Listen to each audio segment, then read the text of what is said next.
प्रभु जी यहीं के पुणे जिले के महाराष्ट्र के रहने वाले हैं। अगर आप महाबलेश्वर जाते हैं तो वहाँ पर एक वाई नाम का एक टाउन बोल सकते हैं वहाँ पर। वाई वो जगह है जहाँ पर धौम्य ऋषि जी का आश्रम, धौम्य ऋषि जी पांडवों के गुरु थे, तो पांडव लोग वहाँ पर आए थे। धौम्य ऋषि का आश्रम अभी भी है, दर्शन में बहुत प्राचीन मंदिर है। तो वहाँ पर प्रभु जी का जन्म हुआ और उनका पालन पोषण हुआ। लेकिन उनका जीवन बहुत संघर्षमय रहा। बहुत अल्प आयु में ही उनके पिताजी चले गए तो माता का ध्यान रखना, भाई का ध्यान रखना, घर का ध्यान रखना, सब जिम्मेदारी उनके ऊपर आ गई। तो उन्होंने पढ़ाई की, फिर डिप्लोमा किया, उसके बाद तुरंत जॉब में चले गए क्योंकि आर्थिक व्यवस्था ठीक नहीं थी। तो बहुत संघर्ष करते करते फिर परिवार को संभाला और कई बड़ी कंपनियों में काम किया, जैसे मर्सिडीज में काम किया, तो जर्मनी गए 2 समय के लिए। फिर बाद में वर्लपूल में काम करते करते प्रोडक्शन मैनेजर के पद तक पहुँचे, पूरा जो वर्लपूल का प्रोडक्शन पूरा देखते थे। और उस समय पर केवल 37 वर्ष की आयु में जब कंपनी में थे, जब मंदिर से जुड़े, स्कूल से जुड़े, उस समय पर सुदामा प्रभु के साथ, सुदामा प्रभु के साथ यहीं पे पास में उनका घर था, वहाँ पर जुड़े। और बहुत उत्साह का अगर आपको एक जीता जागता स्वरूप देखना है तो हमारे सरस्वती प्रभु एकदम कभी उत्साह की कमी नहीं रहती, बहुत प्रचुर मात्रा में उत्साह है। उनके साथ जो रहता है वो भी उत्साहित रहता है। तो बहुत उत्साहित थे मंदिर की सेवा के लिए और जॉब के साथ साथ मंदिर की सेवा में जुड़े हुए थे। एक कमेटी था जो नए मंदिर के लिए जगह ढूंढ रहा था 2005 में, उस कमेटी के सदस्य थे प्रभु। तो ये जो जमीन थी देखे, एक एजेंट ने दिखाई थी, लेकिन इसका मालिक मुस्लिम था, तो देने के लिए रेडी नहीं था। तो प्रभु जी के स्वप्न में जगह आई फिर से, और यहाँ पर जगन्नाथ मंदिर सोच रहा देखा, तो उससे वो समझ के ये जगह मंदिर को मिलने वाली। उसके बाद मिला है, प्रभु जी का समय लगेगा तो बताएंगे कैसे जगह हमको मिली। लेकिन ये मंदिर के जगह ढूंढने से लेकर के तो गार्डन तक, निर्माण कार्य में बहुत बड़ा सहयोग रहा उनका। और प्रभु जी के कहने पर राधेश्याम ने कहा कि जमीन मिल गई है, मंदिर कौन बनाएगा? मैं तो ढूंढ से भी ट्रैवलिंग करता हूँ, मंदिर आप लोगों को बनाना है। ऐसा सुन करके बहुत अल्प आयु में, केवल 37 वर्ष की आयु में उन्होंने गैरत से ली और उसके बाद पूरी तरह संस्था के कार्य में जुड़ गए और कई महत्वपूर्ण सेवाओं को उन्होंने पूरा किया। 2006 में उन्होंने DRS लेकर के गृहस्थ से डायरेक्ट वानप्रस्थ में शिफ्ट हो गए। उनकी एक 25 अभी पिछले महीने उनकी शादी हुई भक्ति दादी के माता जी, और वैकुंठ सुंदरी माता जी उनकी पत्नी है, जो कि काफ़ी एक्टिव है विधि विभाग में, गो बनाती हैं, तालन बनाती हैं, अन्य सेवाएँ करती हैं और काउंसलिंग में उनकी सहायता करते हैं। तो प्रभु जी का कई क्षेत्रों में बहुत महत्वपूर्ण योगदान रहा है। तो कभी कभी हमको लगता है कि अगर हम फुल टाइम बने इस में तो अच्छा कार्य है हमारे लिए, सेवा है कि नहीं। कॉर्पोरेट जिम्मेदारी बहुत बड़ी दिखती है, लेकिन इस में बहुत बड़ी बड़ी सेवाएँ, काफ़ी सेवा के लिए अवसर है।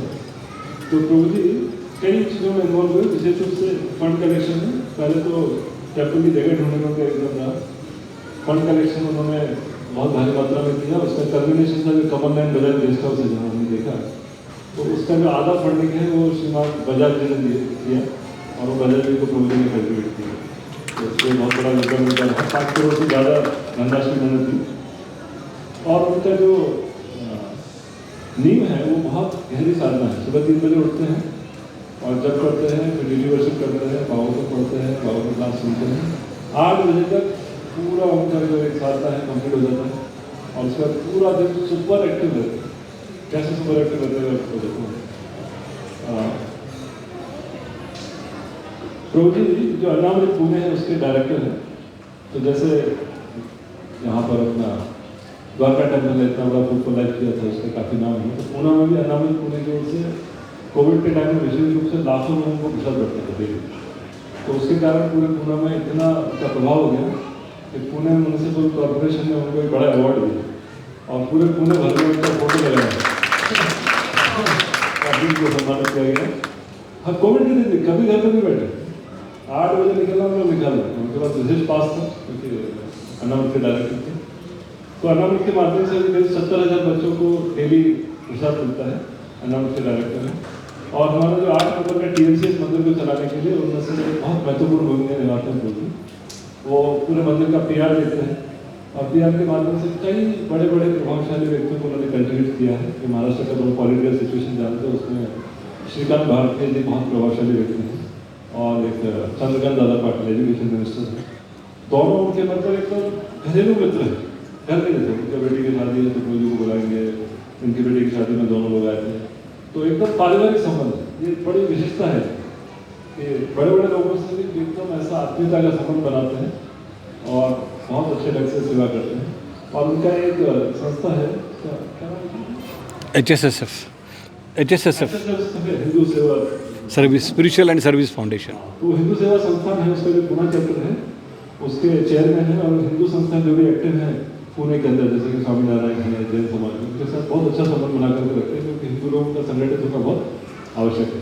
और एक तर्पण फाउंडेशन है, उसमें भी बहुत एक्टिव मेंबर है। उसके माध्यम से कई सारे गरीब बच्चे हैं, उनको पढ़ाई लिखाई इत्यादि की सुविधा प्रदान की जाती है। तो काफ़ी सारा सोशल सर्विस करते हैं स्पिरिचुअल सर्विस के साथ। तो साधना पक्की रखते हैं, सारा इसमें का स्टैंडर्ड फॉलो करते हैं, समाज सेवा को आध्यात्मिक सेवा में लाने का प्रयास करते हैं। और PR डिपार्टमेंट के टीम से हैं, साथ साथ महाराष्ट्र गो सेवा आयोग है, महाराष्ट्र सरकार का एक योजना है। महाराष्ट्र के अंदर कैसे गो सेवा को बढ़ावा दिया जाए, कैसे गौ माता को रक्षण किया जाए, और जो देशी ब्रीड है उनको कैसे संभाला जाए। तो उसमें 8 मेंबर हैं, उनमें से एक गुरु जी हैं, बहुत प्रसिद्ध व्यक्ति हैं, और उनके माध्यम से कई सारे गौ सेवा के लिए प्रस्ताव पास हुए हैं। जैसे करीब 50 करोड़ रुपया सरकार हर महीने खर्च करती है गौ सेवा के लिए, हर एक गाय के लिए कुछ अनुदान दिया जाता है, और गौशाला बनाने के लिए सरकार अनुदान देती है। ऐसे कई सारे पॉलिसी उनके माध्यम से बनते हैं। और साथ साथ कल्चर डिपार्टमेंट यहाँ का देखते हैं, क्योंकि प्रभु जी जो है बहुत प्रतिभाशाली कवि है। हर महीने में कम से कम एक कविता लिखते हैं कि कविता है, क्योंकि मराठी में होती है, तो इससे आप और बहुत मधुर सुंदर कविता करते हैं।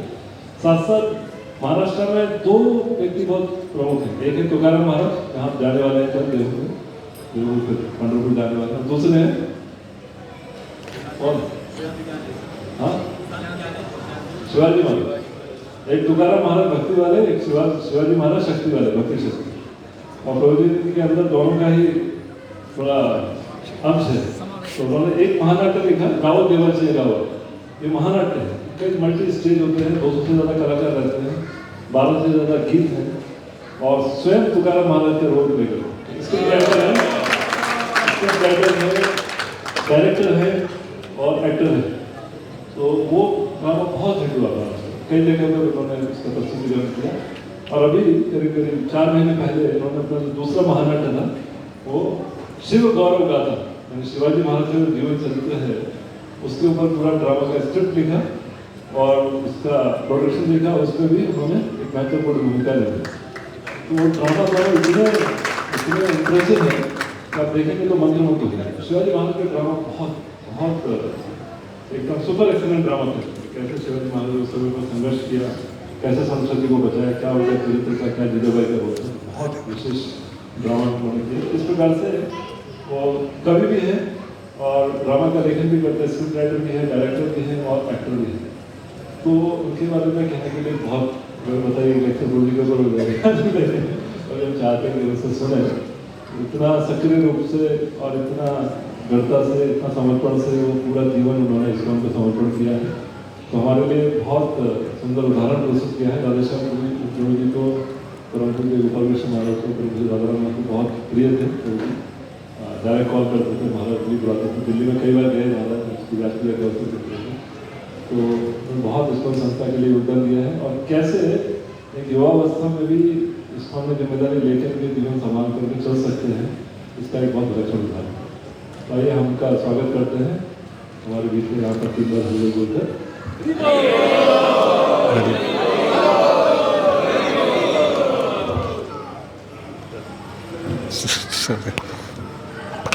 हरे कृष्णा। बहुत बहुत धन्यवाद रेवतीपति प्रभु। एक्चुअली बहुत थोड़ा सा करता हूँ, लेकिन भक्तों का एक स्वभाव होता है, वो मैग्नीफाइंग ग्लास से इतना करके दिखाते हैं। तो और जो भी सिखाऊँ तो मंदिर से ही, यहाँ से सिखाऊँ। तो सबसे पहले मैं आप सभी का, सभी भक्तों का हृदयपूर्वक स्वागत करता हूँ श्री श्री राधा वृंदावन चंद्र मंदिर में। स्पेसिफिकली रुक्मिणी कृष्ण प्रभु के प्रवचन मैं चुपचाप से सुनता हूँ। जब भी मुझे प्रवचन वगैरह देना होता है, तब उनके रेफरेंस में मैं उनके भी लेक्चर सुनता हूँ। तो एक्चुअली पर्सनली उनको मैं फर्स्ट टाइम आज मिला हूँ। लेकिन उनके कई बार उनके लेक्चर मैं सुनता हूँ, और जब भी मुझे प्रवचन देना होता है तो अपने मंदिर के अलग अलग भक्तों के लेक्चर भी सुनना पड़ता है। तो ये एक मेरे फेवरेट लेक्चर देने वाले हैं, तो मेरा सौभाग्य है। और एट द सेम टाइम जैसे मेरे से बहुत वरिष्ठ है और सभी मात्रा में, तो उनको सामने बात करना तो थोड़ा सा ये भी होता है। हमारे रेवतीपति प्रभु वो तो IIT से एमटेक है, और पूरा ये मंदिर जो है वो पूरा उनके मार्गदर्शन में चलता है। हम लोग उनको असिस्ट करते हैं, क्योंकि गृहस्थ लोगों को अपना एक मर्यादा होता है, लेकिन ब्रह्मचारी जो है उन्होंने अपना पूरा जीवन दिया होता है। तो पूरा का पूरा जो संचालन है, क्योंकि राधे श्याम प्रभु अभी पूरे ग्लोबली प्रचार के लिए घूमते रहते हैं, तो यहाँ पूरा जो संचालन है वो हमारे रेवतीपति प्रभु करके, और उनको मैं असिस्ट करता हूँ। तो छोटे से अपनी प्रणिति बोल के हम शुरू करते हैं। ओम नमो भगवते वासुदेवाय।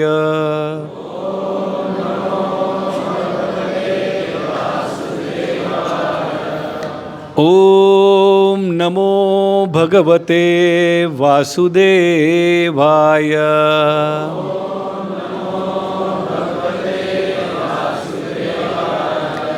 ओम नमो भगवते वासुदेवाय।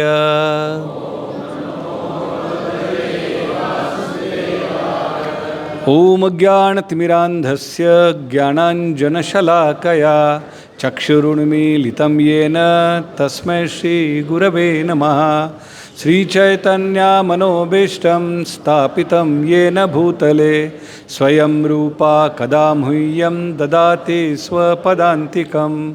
वन्देऽहं श्रीगुरो श्रीयुतापदकमलं श्रीगुरून् वैष्णवाञ्च श्रीरूपं साङ्ग्रजातं सहगण रघुनाथान्वितं तं सजीवं साद्वैतं सावधूतं परिजना सहितं कृष्णचैतन्यदेवं श्रीराधा कृष्णपादान् सहगण ललिता श्रीविशाखान्विताञ्च।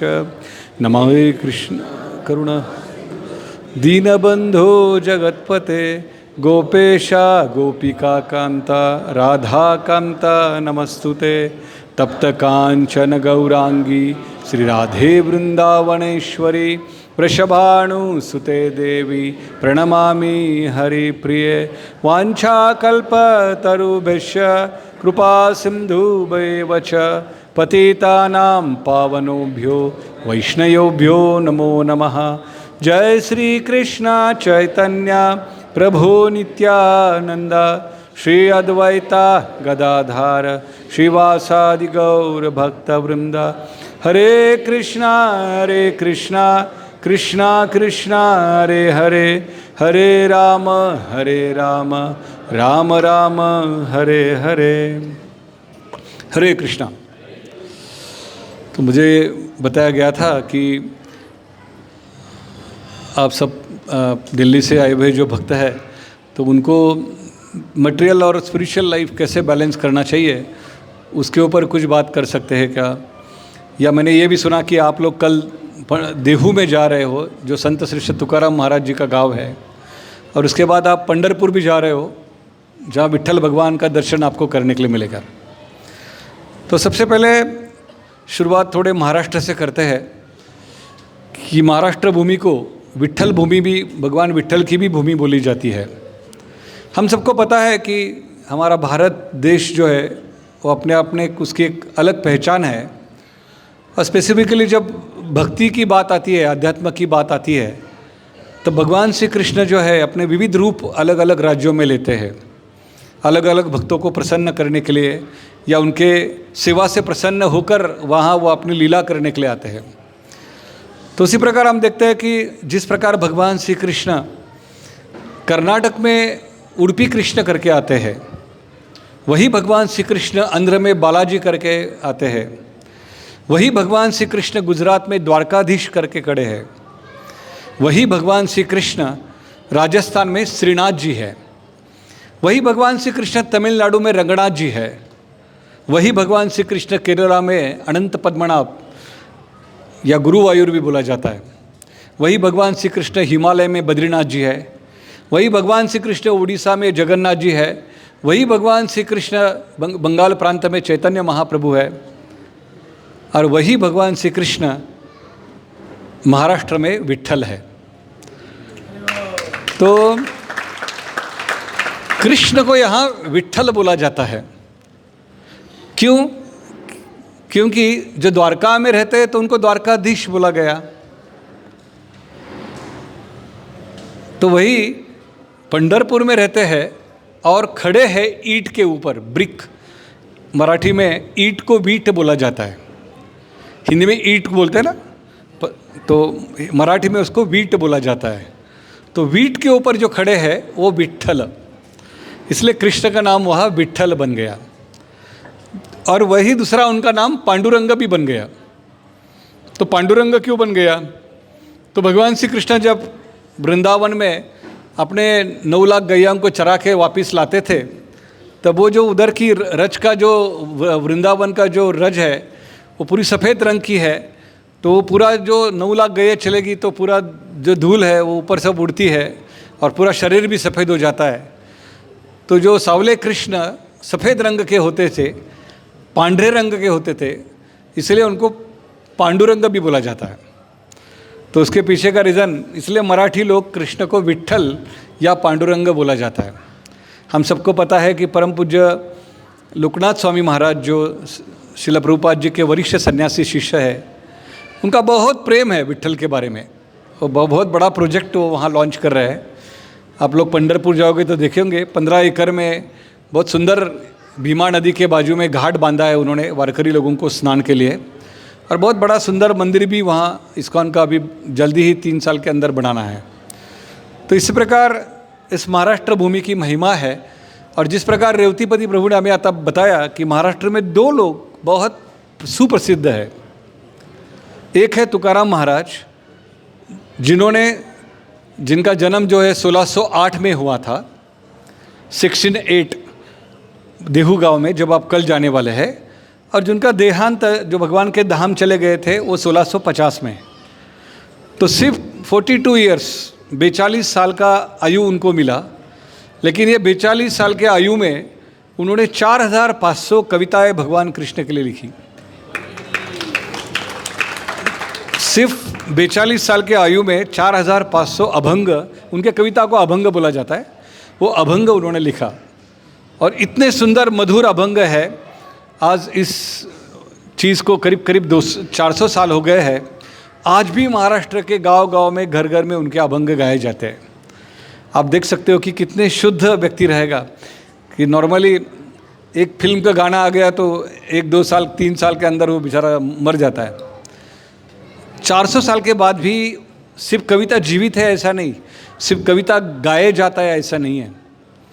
यहाँ एक वारी निकलती है देहू से, हर साल में 2.5 लाख लोग, कितने, ये दुनिया का सबसे बड़ा मार्च है। ऐसा मार्च कभी लोगों ने देखा नहीं होगा। ये 2.5 लाख लोग यहाँ से निकलते हैं तुकाराम महाराज जी के गांव से, और 240 किलोमीटर 15 दिन वॉकिंग करके विट्ठल के और तुकाराम जी के भजन गाते गाते जाते हैं। प्रभु जी, हम छोटा सा एक संकीर्तन निकालते हैं तो भी हमको 10 लोगों को बुलाना पड़ता है, 50 भक्तों को बुलाना पड़ता है, तब हमारा संकीर्तन होता है। सालों साल, 400 साल हो गया। ये शुरुआत 2.5 लाख भक्तों से होती है।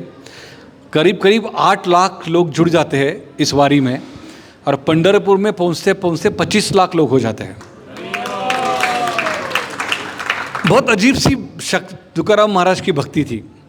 एक सरल सिंपल व्यक्ति भगवान के प्रेम के माध्यम से हजारों लोगों का उद्धार कर रहा है। और इसीलिए शायद आप कल देखोगे वहाँ पेड़ भी, तुकाराम महाराज एक ऐसा व्यक्ति है जिनको लेने के लिए स्वयं विट्ठल भगवान ने गरुड़ भेजा था 400 साल पहले। ये कभी लाखों साल पहले का सत्ययुग की बात नहीं है, ये कलयुग की। अभी 400 साल पहले जब चैतन्य महाप्रभु प्रकट हुए थे, उनके 100 साल की बात है ये। तो आप देखिए इतना सरल जीवन तुकाराम महाराज जी का है, और वो भक्ति की शक्ति हमें उनसे मिलती है। और वहाँ उसी समय 1627 में 1627 में छत्रपति शिवाजी महाराज यहाँ आ गए। और उनका भी आयु कितना था, 1680 में चले गए, 1630 में आ गए, 1680 में चले गए, 50 साल का आयु। लेकिन 50 साल की आयु में अगले 5000 साल भारत को एक दिशा देने वाला पराक्रम उन्होंने अपने जीवन में करके रख दिखाया। और उसका रीज़न भी ये था कि क्यों छत्रपति शिवाजी महाराज जी पुणे के थे। आप पुणे में देखना चाहते हो तो एक शनिवारवाड़ा के बाजू में छोटा सा महल है, उस महल में अपने माँ के साथ रहते थे और एक भी किला उनके पास में नहीं था। लेकिन उम्र के 16 साल में सबसे पहला किला उन्होंने मुसलमानों से जीता। और जब उनका 50 साल में जब हुए थे, जब उनका देहांत हो गया, तब उनके पास 365 फोर्ट्स थे और पूरे भारत को एक प्रेरणा जगाई थी कि सनातन संस्कृति की रक्षा कैसे करना। तो हमारा जो कृष्ण भावना आंदोलन है, और हमारे श्रील प्रभुपाद भी हम देखते हैं कि 70 साल की आयु में उनकी पूरी लीला हम सबको पता है कि किस प्रकार का पराक्रम उन्होंने अपने जीवन में किया है। सनातन धर्म और आध्यात्मिक और भक्ति का जो ध्वजा उन्होंने जो पूरे विश्व के कोने कोने में लेके गए हैं, वो किस प्रकार का एक कार्य है। तो मुझे ऐसा लगता है कि ये कृष्ण भावना भावित जो अंतर्राष्ट्रीय कृष्ण भावनामृत संघ जो है ना, वो अंतर्राष्ट्रीय कृष्ण कार्य भावना भावित का संघ है कि भगवान कृष्ण के लिए कार्य करने के लिए हमें अपनी भावना का उपयोग करना है। समाज में दो लोग देखे जाते हैं, एक सिर्फ कार्य करने वाले या एक सिर्फ भावना रखने वाले। तो इनका इंटीग्रेशन होना चाहिए, इसका बैलेंस होना चाहिए। हमें भावना जप करके, भागवत पढ़ के, अपनी साधना करके बढ़ाना है, लेकिन इसका उपयोग हमें कृष्ण भावना भावित कार्य करने के लिए करना है। क्योंकि ये सब प्रेरणा हम लेंगे, उत्साह के साथ हम पढ़ेंगे, उसका जब तक थ्योरी का उपयोग प्रैक्टिकल में नहीं होता है तब तक मतलब नहीं है। ऐसा कितने यहाँ लोग बैठे हैं कि जिन्होंने इंजीनियरिंग किया है और जो घर में आराम से बैठे हैं, क्योंकि मेरी भावना थी इंजीनियरिंग होने की और मैं घर में बैठा हूँ। मेरी भावना थी डॉक्टर बनने की और मैं घर में बैठा हूँ। मेरी भावना थी और कुछ बनने की और मैं घर में आराम से बैठा हूँ। नहीं, हम भावना का उपयोग, हमारा लाइकिंग का उपयोग हम एजुकेशन में थ्योरी पढ़ते हैं, ग्रेजुएशन की डिग्री लेते हैं, मास्टर डिग्री लेते हैं, उसका उपयोग आइदर हम जॉब में या हमारे बिजनेस में करते हैं। और उससे हम ऑफ कोर्स उसका एप्लीकेशन है बिजनेस, इसका एप्लीकेशन है जॉब, और वो लेकर हम कार्य करके हम पैसा कमाते हैं, अपना घर गृहस्थी चलाते हैं, अपनी प्रगति करते हैं, आर्थिक उन्नति करते हैं। तो उसी प्रकार भक्ति का, ज्ञान का भी हमें उपयोग करना चाहिए। ऐसा नहीं कि वो सिर्फ लेके बैठना चाहिए, या ऐसा नहीं कि कई बार ऐसे होता है कि श्रील प्रभुपाद जी ने कई बार बोला है कि चारों आश्रम में सबसे महत्वपूर्ण और सबसे इम्पोर्टेंट आश्रम गृहस्थाश्रम है, क्योंकि वही आश्रम ड्राइव करेगा हमारे पूरे सनातन धर्म को। वही आश्रम हमारे ब्रह्मचारी भक्तों का ख्याल करेगा, वही आश्रम हमारे वानप्रस्थियों का ख्याल करेगा, वही आश्रम जो है वो सन्यासियों को भी कार्य में जुड़ जाएगा। तो सबसे पहले ध्यान में रखना चाहिए कि यहाँ बैठे हुए, अब देखे हुए थे 3 ब्रह्मचारी हमारे है ना, सुंदर कृष्ण प्रभु है, हमारे रुक्मिणी कृष्ण प्रभु है, और एक हमारे तीसरे कृष्ण प्रभु है। तो ये 3 ब्रह्मचारी है, लेकिन 300 भक्त है यहाँ गृहस्थ। ये प्रोपोर्शनेट है इस्कॉन में भी गृहस्थ और ब्रह्मचारियों का। तो एक बहुत महत्वपूर्ण जिम्मेदारी हमारे ऊपर बढ़ती है। और एक सेवा होती है कि जो हमारे अथॉरिटी ने दी हुई मंदिर की सेवा। जैसे मुझे राधे श्याम प्रभु ने PR देखने के लिए बुलाया है, संकीर्तन डिपार्टमेंट देखने के लिए बुलाया है, कल्चर डिपार्टमेंट देखने के लिए बुलाया है। इधर से 40 किलोमीटर दूर हमारा फार्म है, 15 एकड़ में, बहुत सुंदर फार्म है, जहाँ रेवतीपति प्रभु और हम सब लोग मिलकर देखते हैं। वहाँ सुंदरवर प्रभु, ऐसे सब वो देखते हैं, नटवर प्रभु, तो देखने के लिए बुलाया है। तो एक मंदिर ने एक डिफाइन की हुई सेवा है, वो हम करते हैं। लेकिन ऐसे बोला जाता है कि एक भक्त होते हैं कि जो बताए वो करके अपना सर के ऊपर का जो भार है वो नीचे उतारे। ऐसे वाले भक्त को एक मध्यम भक्त बोला जाता है। दूसरा भक्त होता है कि बोलने के बाद भी नहीं करता है, वो तो कनिष्ठ टाइप का होता है। लेकिन तीसरा भक्त होता है जो बोला है उससे कई गुना ज़्यादा करने की इच्छा रखता है, वो उच्च प्रति का भक्त है। तो हमें वो धुन में जाना चाहिए कार्य करते समय कि मुझे प्रभु जी ने बोला है, उसके ऊपर मैं और क्या करूं और उसके अलावा मैं क्या करूं।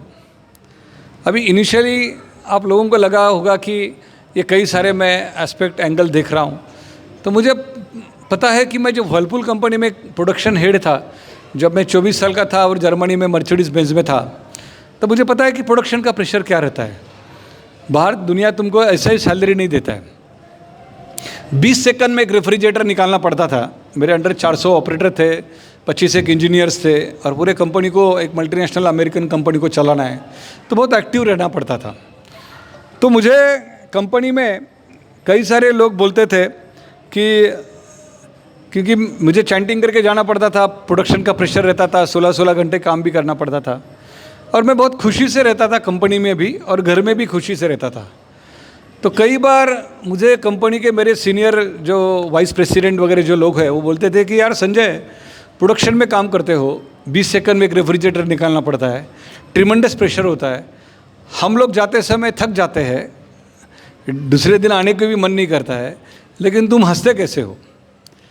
तो मैं बोलता हूँ, देखो मैं जब कंपनी से 60 किलोमीटर दूर आना पड़ता है, पुणे से कंपनी 60 किलोमीटर दूर रहती थी, तब मैं मेरा चैंटिंग करके आता हूँ, सुबह की पूजा करके आता हूँ, सुबह कुछ अच्छा पढ़ के आता हूँ, प्रभुपाद जी की किताब पढ़ के आता हूँ, और तभी उसी किताब से मेरा एक अंडरस्टैंडिंग बन जाता है कि कंपनी मेरे लिए कुरुक्षेत्र है और घर में मेरे लिए वृंदावन है।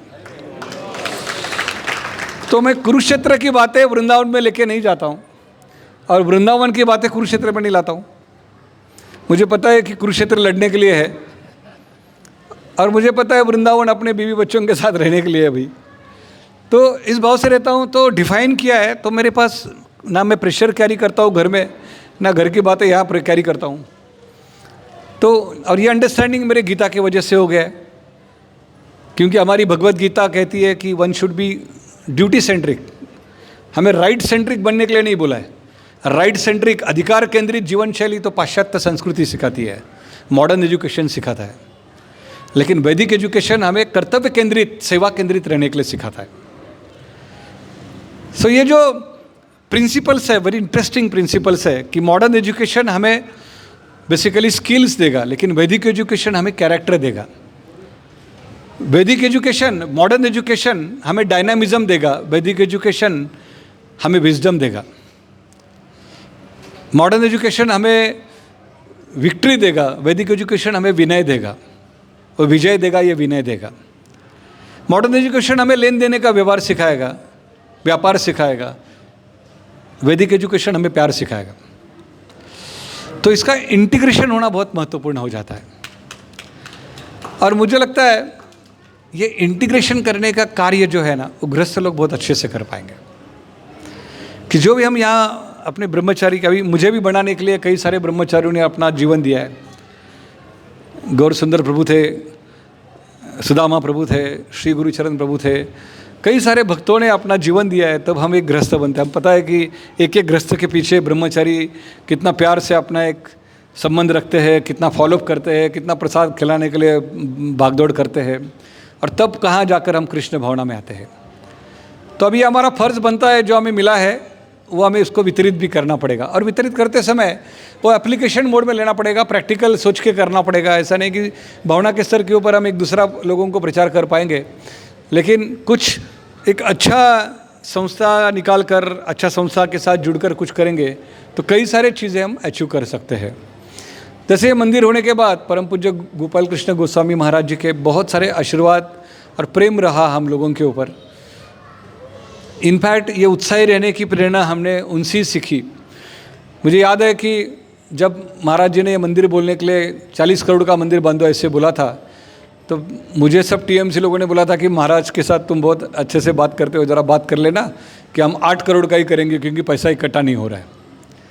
सर जब मैं परम पूज्य गोपाल कृष्ण महाराज जी के साथ ये बात की कि महाराज हम लोग ये 8 करोड़ का मंदिर बांधेंगे, तो महाराज हंसने लगे। बोले मुझे बताओ महाराष्ट्र में सबसे बड़ा सिटी कौन सा है? मैंने बोला महाराज मुंबई। तो after Mumbai which is the second biggest city in Maharashtra? तो ऑब्वियसली महाराज मैं बोला पुणे। तो तुम 8 करोड़ की क्या बात कर रहे हो? 40 करोड़ का नहीं, 60 करोड़ का होना चाहिए मंदिर। तो हम गए थे टारगेट डाउन करने के लिए, तो हमारे ऊपर और 20 करोड़ चढ़ गए। तो उसके बाद हमने ये गलती कभी नहीं की। हमने बोला हम और कम करने के लिए जाएंगे तो 60 का 80 हो जाएगा। तो इस प्रकार की जो प्रेरणा देने वाले गुरु महाराज हमें मिले हैं। और परम पूज्य लोकनाथ स्वामी महाराज, अभी उम्र 75 है, और इच्छा रख रहे हैं कि मुझे 180 करोड़ का मंदिर बनना है।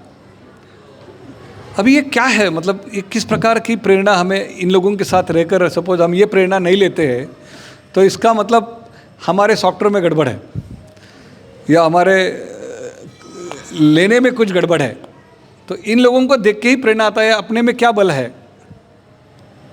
इतने सब लोग उत्साही भक्त देखने के बाद हमें कुछ तो करना चाहिए। अभी कुछ तो मतलब क्या करना चाहिए।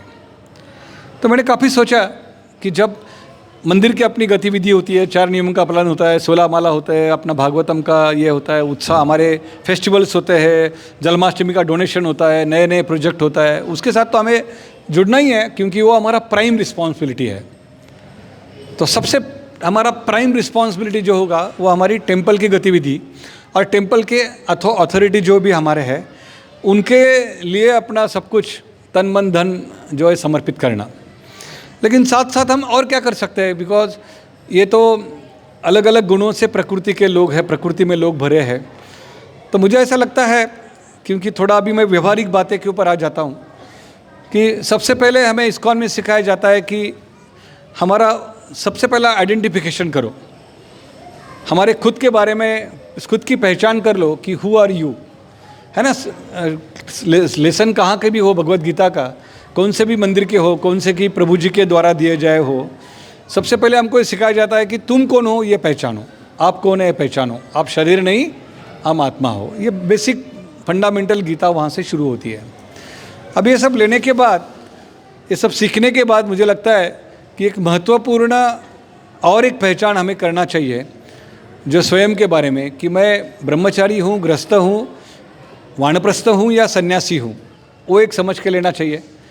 दूसरा ये भी समझ के लेना चाहिए कि मैं सपोज गृहस्थ हूँ तो मैं ब्राह्मण हूँ, क्षत्रिय हूँ, वैश्य हूँ या शूद्र हूँ, सेवक हूँ।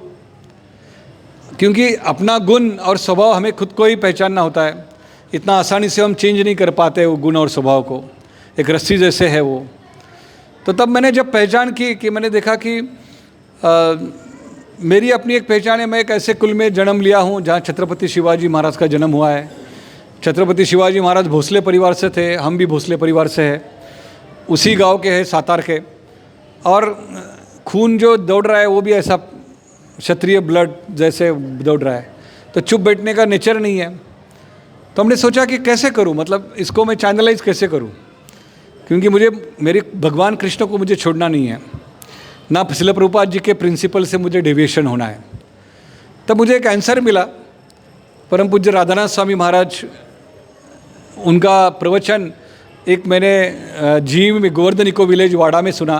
तब महाराज ने हमको एक सभी शिष्यों को, उनके सीनियर शिष्यों को बुलाकर उन्होंने एक प्रयाग प्रोजेक्ट के बारे में हमको बताया था। महाराज बोले कि गंगा यमुना सरस्वती, कि यमुना ये हमारी भक्ति है, गंगा हमारा गांव में हमारा काम होना चाहिए, और सरस्वती मतलब हमारा प्रचार भी होना चाहिए।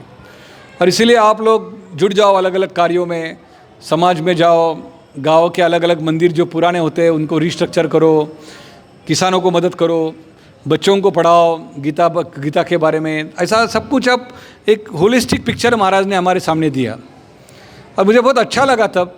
और तब मैंने काफ़ी उसके ऊपर मनन किया, चिंतन किया, और मुझे पता चला कि हमें सनातन धर्म को आगे लेके जाना है तो 5G के ऊपर काम करना चाहिए।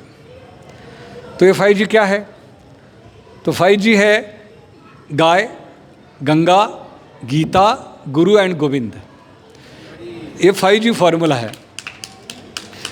गाय, गंगा, गीता, गुरु एंड गोविंद। तो गौ माता की सेवा होनी चाहिए, तो उसीलिए हमें अपना योगदान देना चाहिए। गीता मतलब गीता, भागवत, रामायण, उसका प्रचार होना चाहिए, जो प्रभुपाद जी के किताब है उसका प्रचार होना चाहिए, तो उसके लिए हमारा अपना कंट्रीब्यूशन देना चाहिए। गुरु मतलब अभी थोड़ा सा नीचे स्तर के ऊपर देखें तो ब्राह्मण है, पुजारी है, अलग अलग आजू बाजू में मंदिर लोकल होते हैं, वहाँ पूजा करने वाले गुरु लोग, पुजारी लोग होते हैं। बाद में हमें अपने अपने गुरु महाराज है, अलग अलग संस्थाओं में अलग अलग प्रचार करने वाले लोग हैं, तो उनको हम कैसे मदद करें, कैसे सपोर्ट करें, तो वो गुरु है।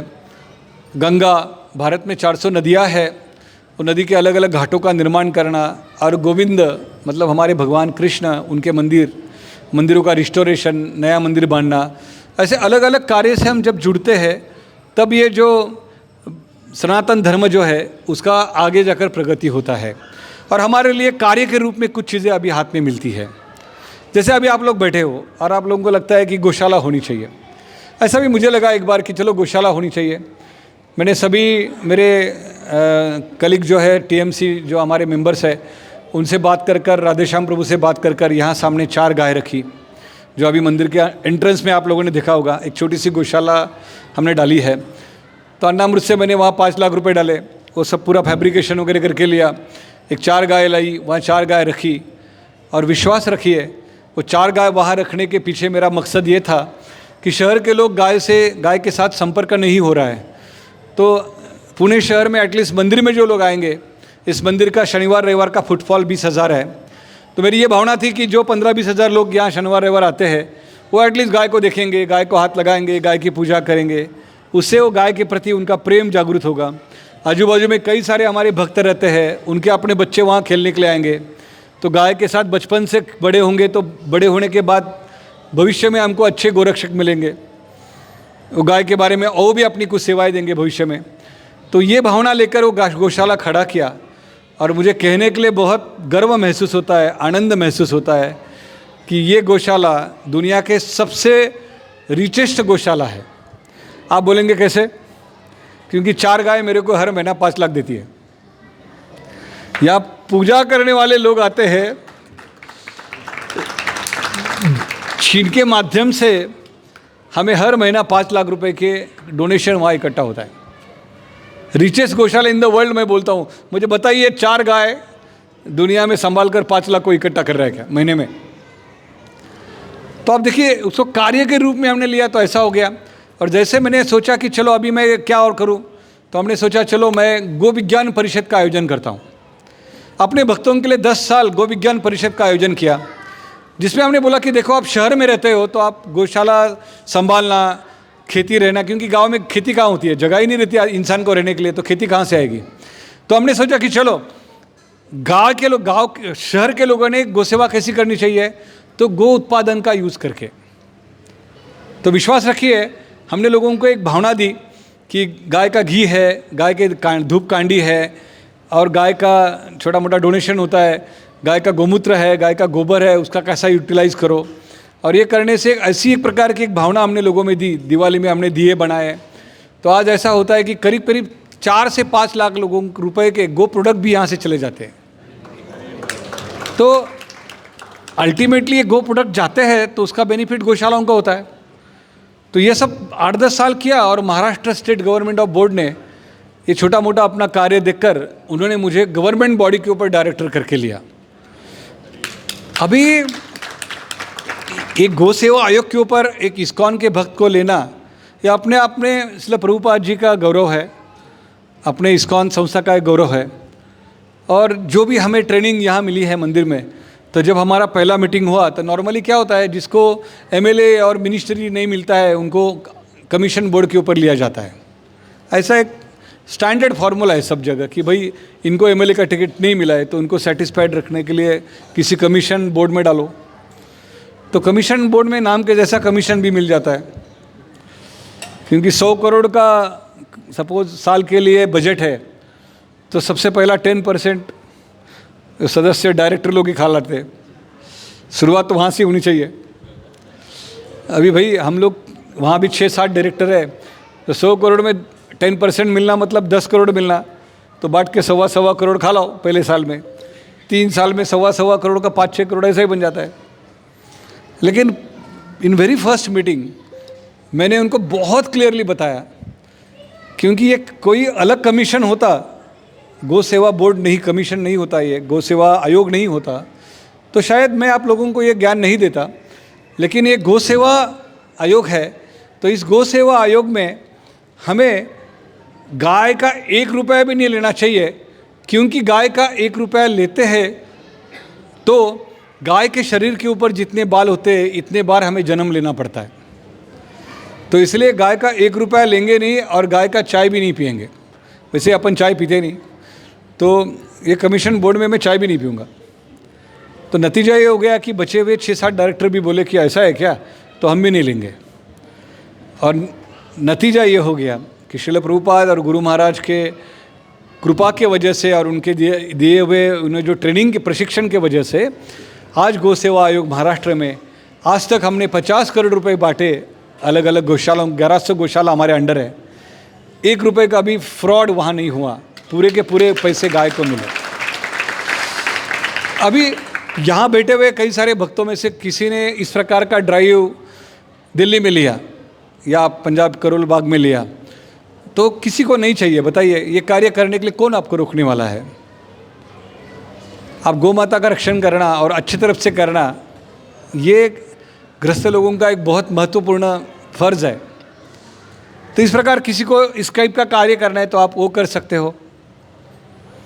बाद में मैंने देखा कि अन्नामृत फाउंडेशन, आप लोगों ने सुना होगा कि मिड डे मील के लिए जो इस्कॉन का एक पैरेलल बॉडी है, इस्कॉन से सेपरेट है क्योंकि पर्पसफुली सेपरेट रखा गया है। वहाँ बच्चों को खाना खिलाया जाता है, कभी पॉइजन हो, फूड पॉइजनिंग हुआ है तो इस्कॉन का नाम खराब नहीं होना चाहिए करके, it is a separate entity. तो हमने सोचा कि इसके माध्यम से कई सारे अच्छे कार्य कर सकते हैं। तो आप देहू जाओगे तो वहाँ हमने 15,000 स्क्वायर फुट की एक बड़ी लैंड गवर्नमेंट से ले ली और वहाँ एक बहुत बड़ा सुंदर एक स्टेट ऑफ आर्ट किचन खड़ा किया और उसके माध्यम से 240 स्कूलों में 70,000 बच्चों को हम डेली खाना खिलाते हैं। अभी भाई बाहर के लोगों के लिए अन्नामृत और इस्कॉन अलग है नहीं, उनको लगता है इस्कॉन की खिचड़ी है। टेक्निकली हमारे लिए अलग है, लेकिन नाम तो इसको श्रील प्रभुपाद जी के आंदोलन का बड़ा हो जाता है। इसलिए किसी ने अन्नामृत का भी ब्रांच खोलना चाहिए। तीसरा ब्रांच हमने खोला भक्ति वेदांत रिसर्च सेंटर, BRC। हम सबको पता होगा कि आजकल इंडियन गवर्नमेंट में जो न्यू एजुकेशन पॉलिसी है NEP, जिसमें इंडियन नॉलेज सिस्टम जो है इसके ऊपर new education policy government of Modi ji government में बनाया है। और उनका कहना एक ही है कि संस्कृति और इतिहास हाथ में हाथ लेकर चलती है।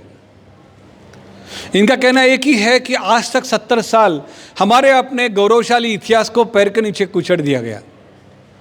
उनका कहना एक ही है कि कॉन्वेंट्स में चर्च चलता है, चर्च में बाइबल पढ़ाना चलता है, लेकिन हमारे अपने स्कूलों में मंदिर नहीं चलता है और वहाँ गीता भागवत रामायण नहीं चलता है। क्यों?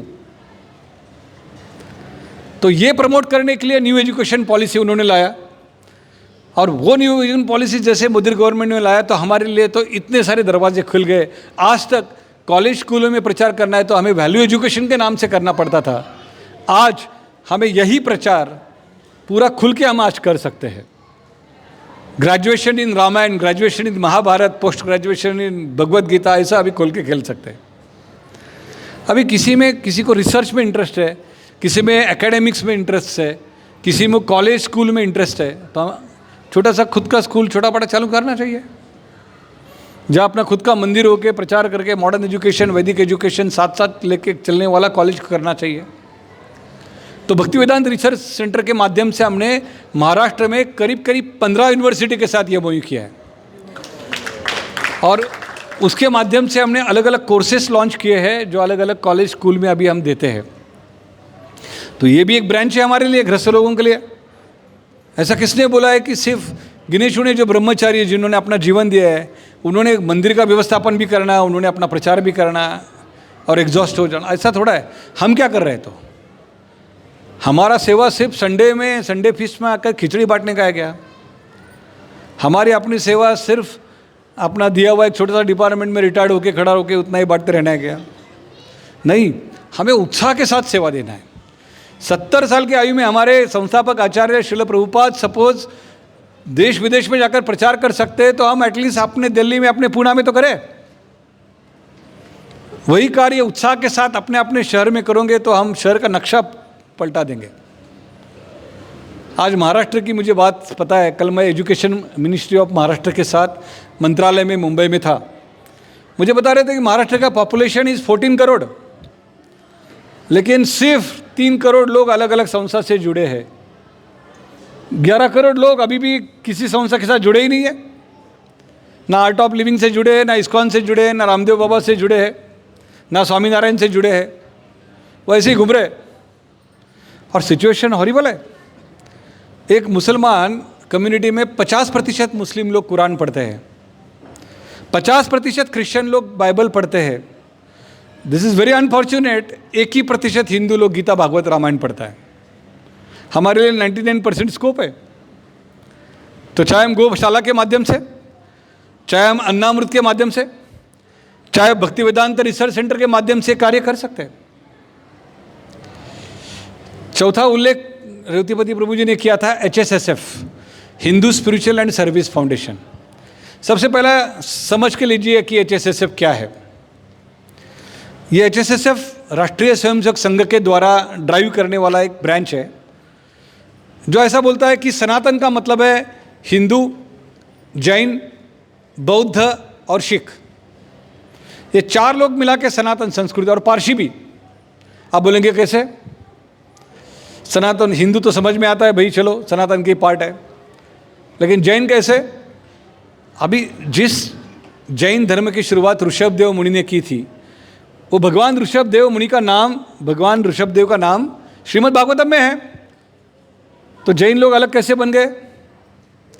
जिस गौतम बुद्ध ने बुद्ध धर्म की शुरुआत की, वो गौतम बुद्ध तो दशावतार में से एक है, तो वो अलग कैसे हो गए?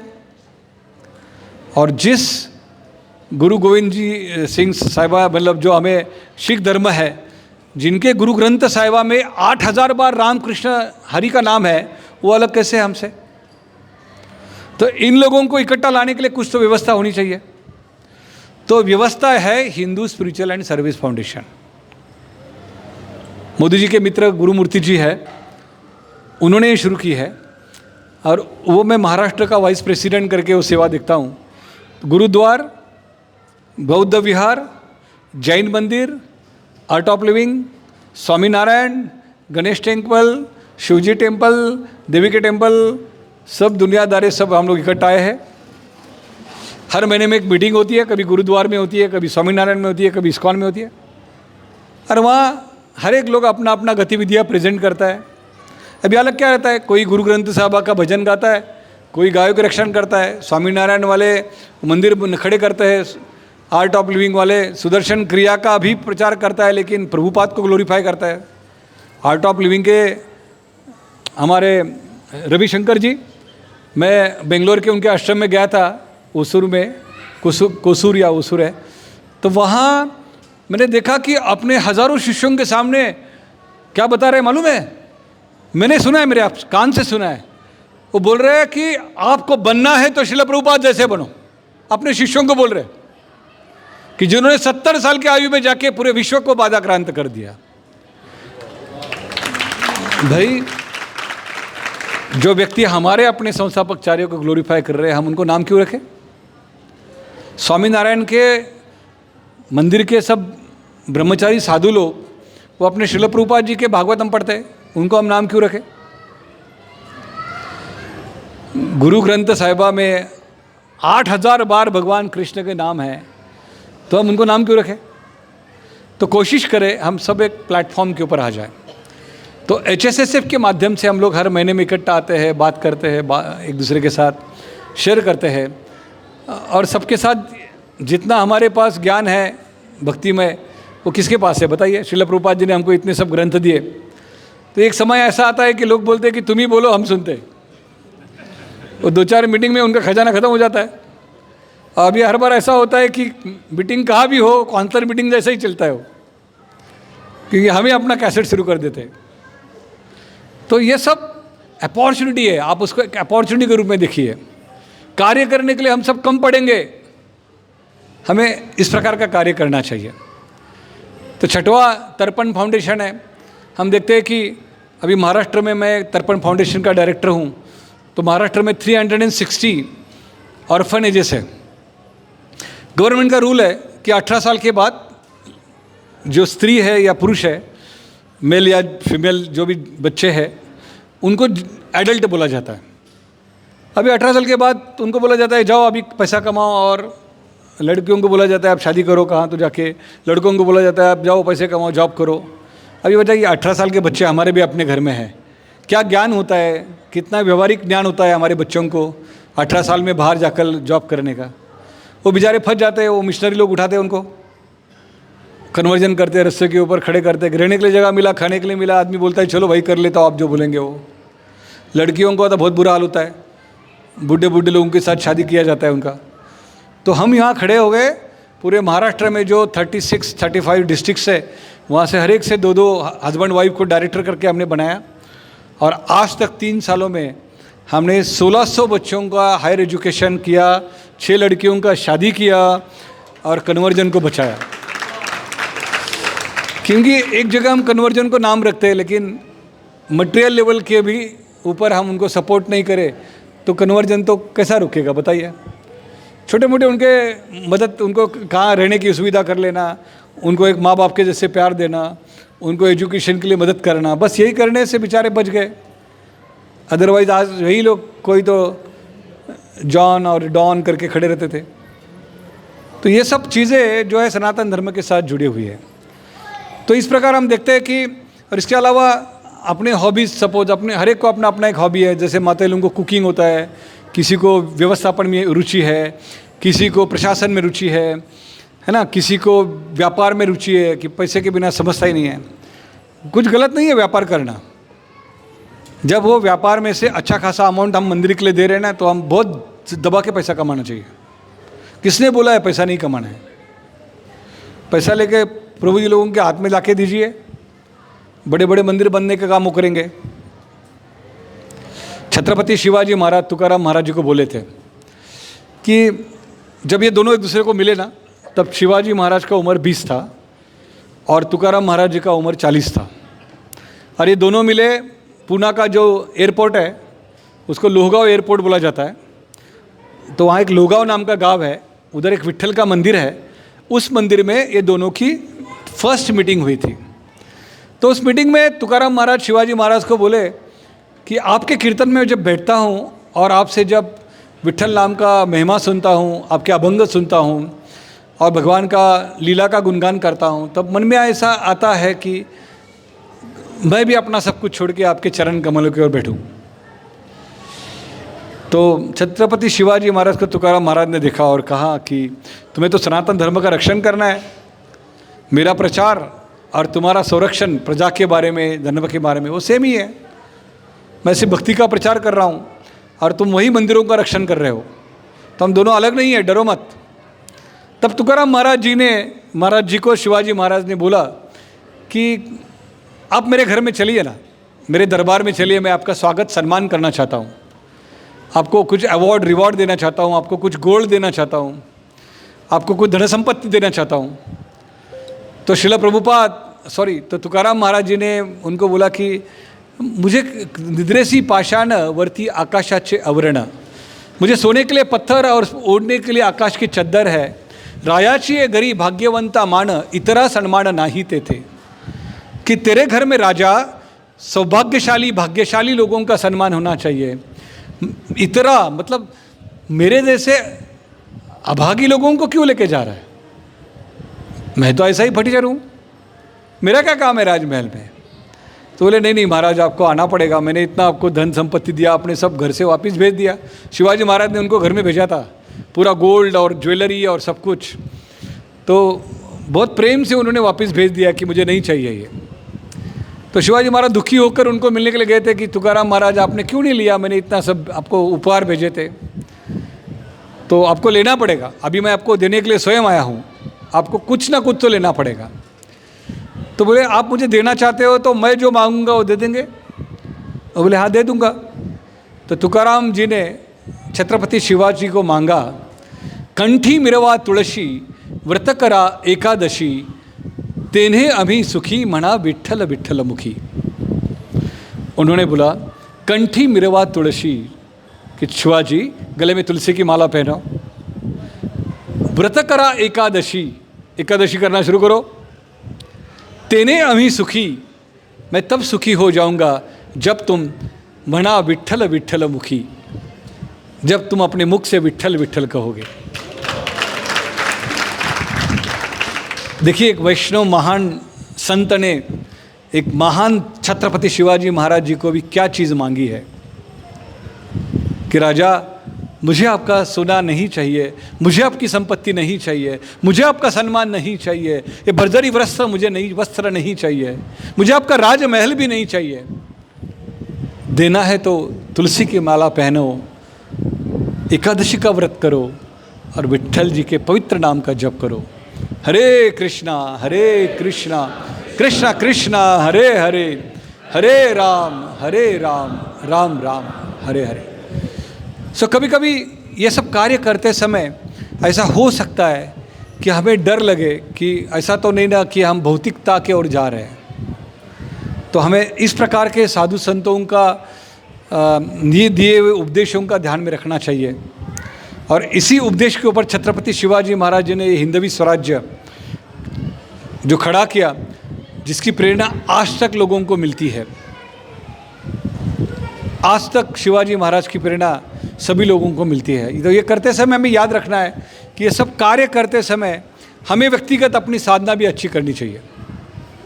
हमें अपने 16 माला, हमें अपना भागवतम का पठन, हमें अपना भक्तों का संग, हमें अपनी व्रत और अपने उत्सव, हमें अपना व्यवहार भक्तों के साथ, हमें अपने मंदिर की जिम्मेदारियाँ, ये करते समय कि ये हमारा फाउंडेशन है। ये अच्छा होता है तो जीत हमारी है।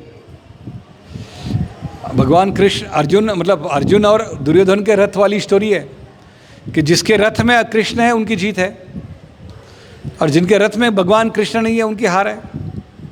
हम सबको ये कथा पता है कि कुरुक्षेत्र का युद्ध खत्म होने के बाद भगवान कृष्ण ने अर्जुन को बोला था कि रथ के नीचे उतर जाओ और दूर खड़े हो जाओ।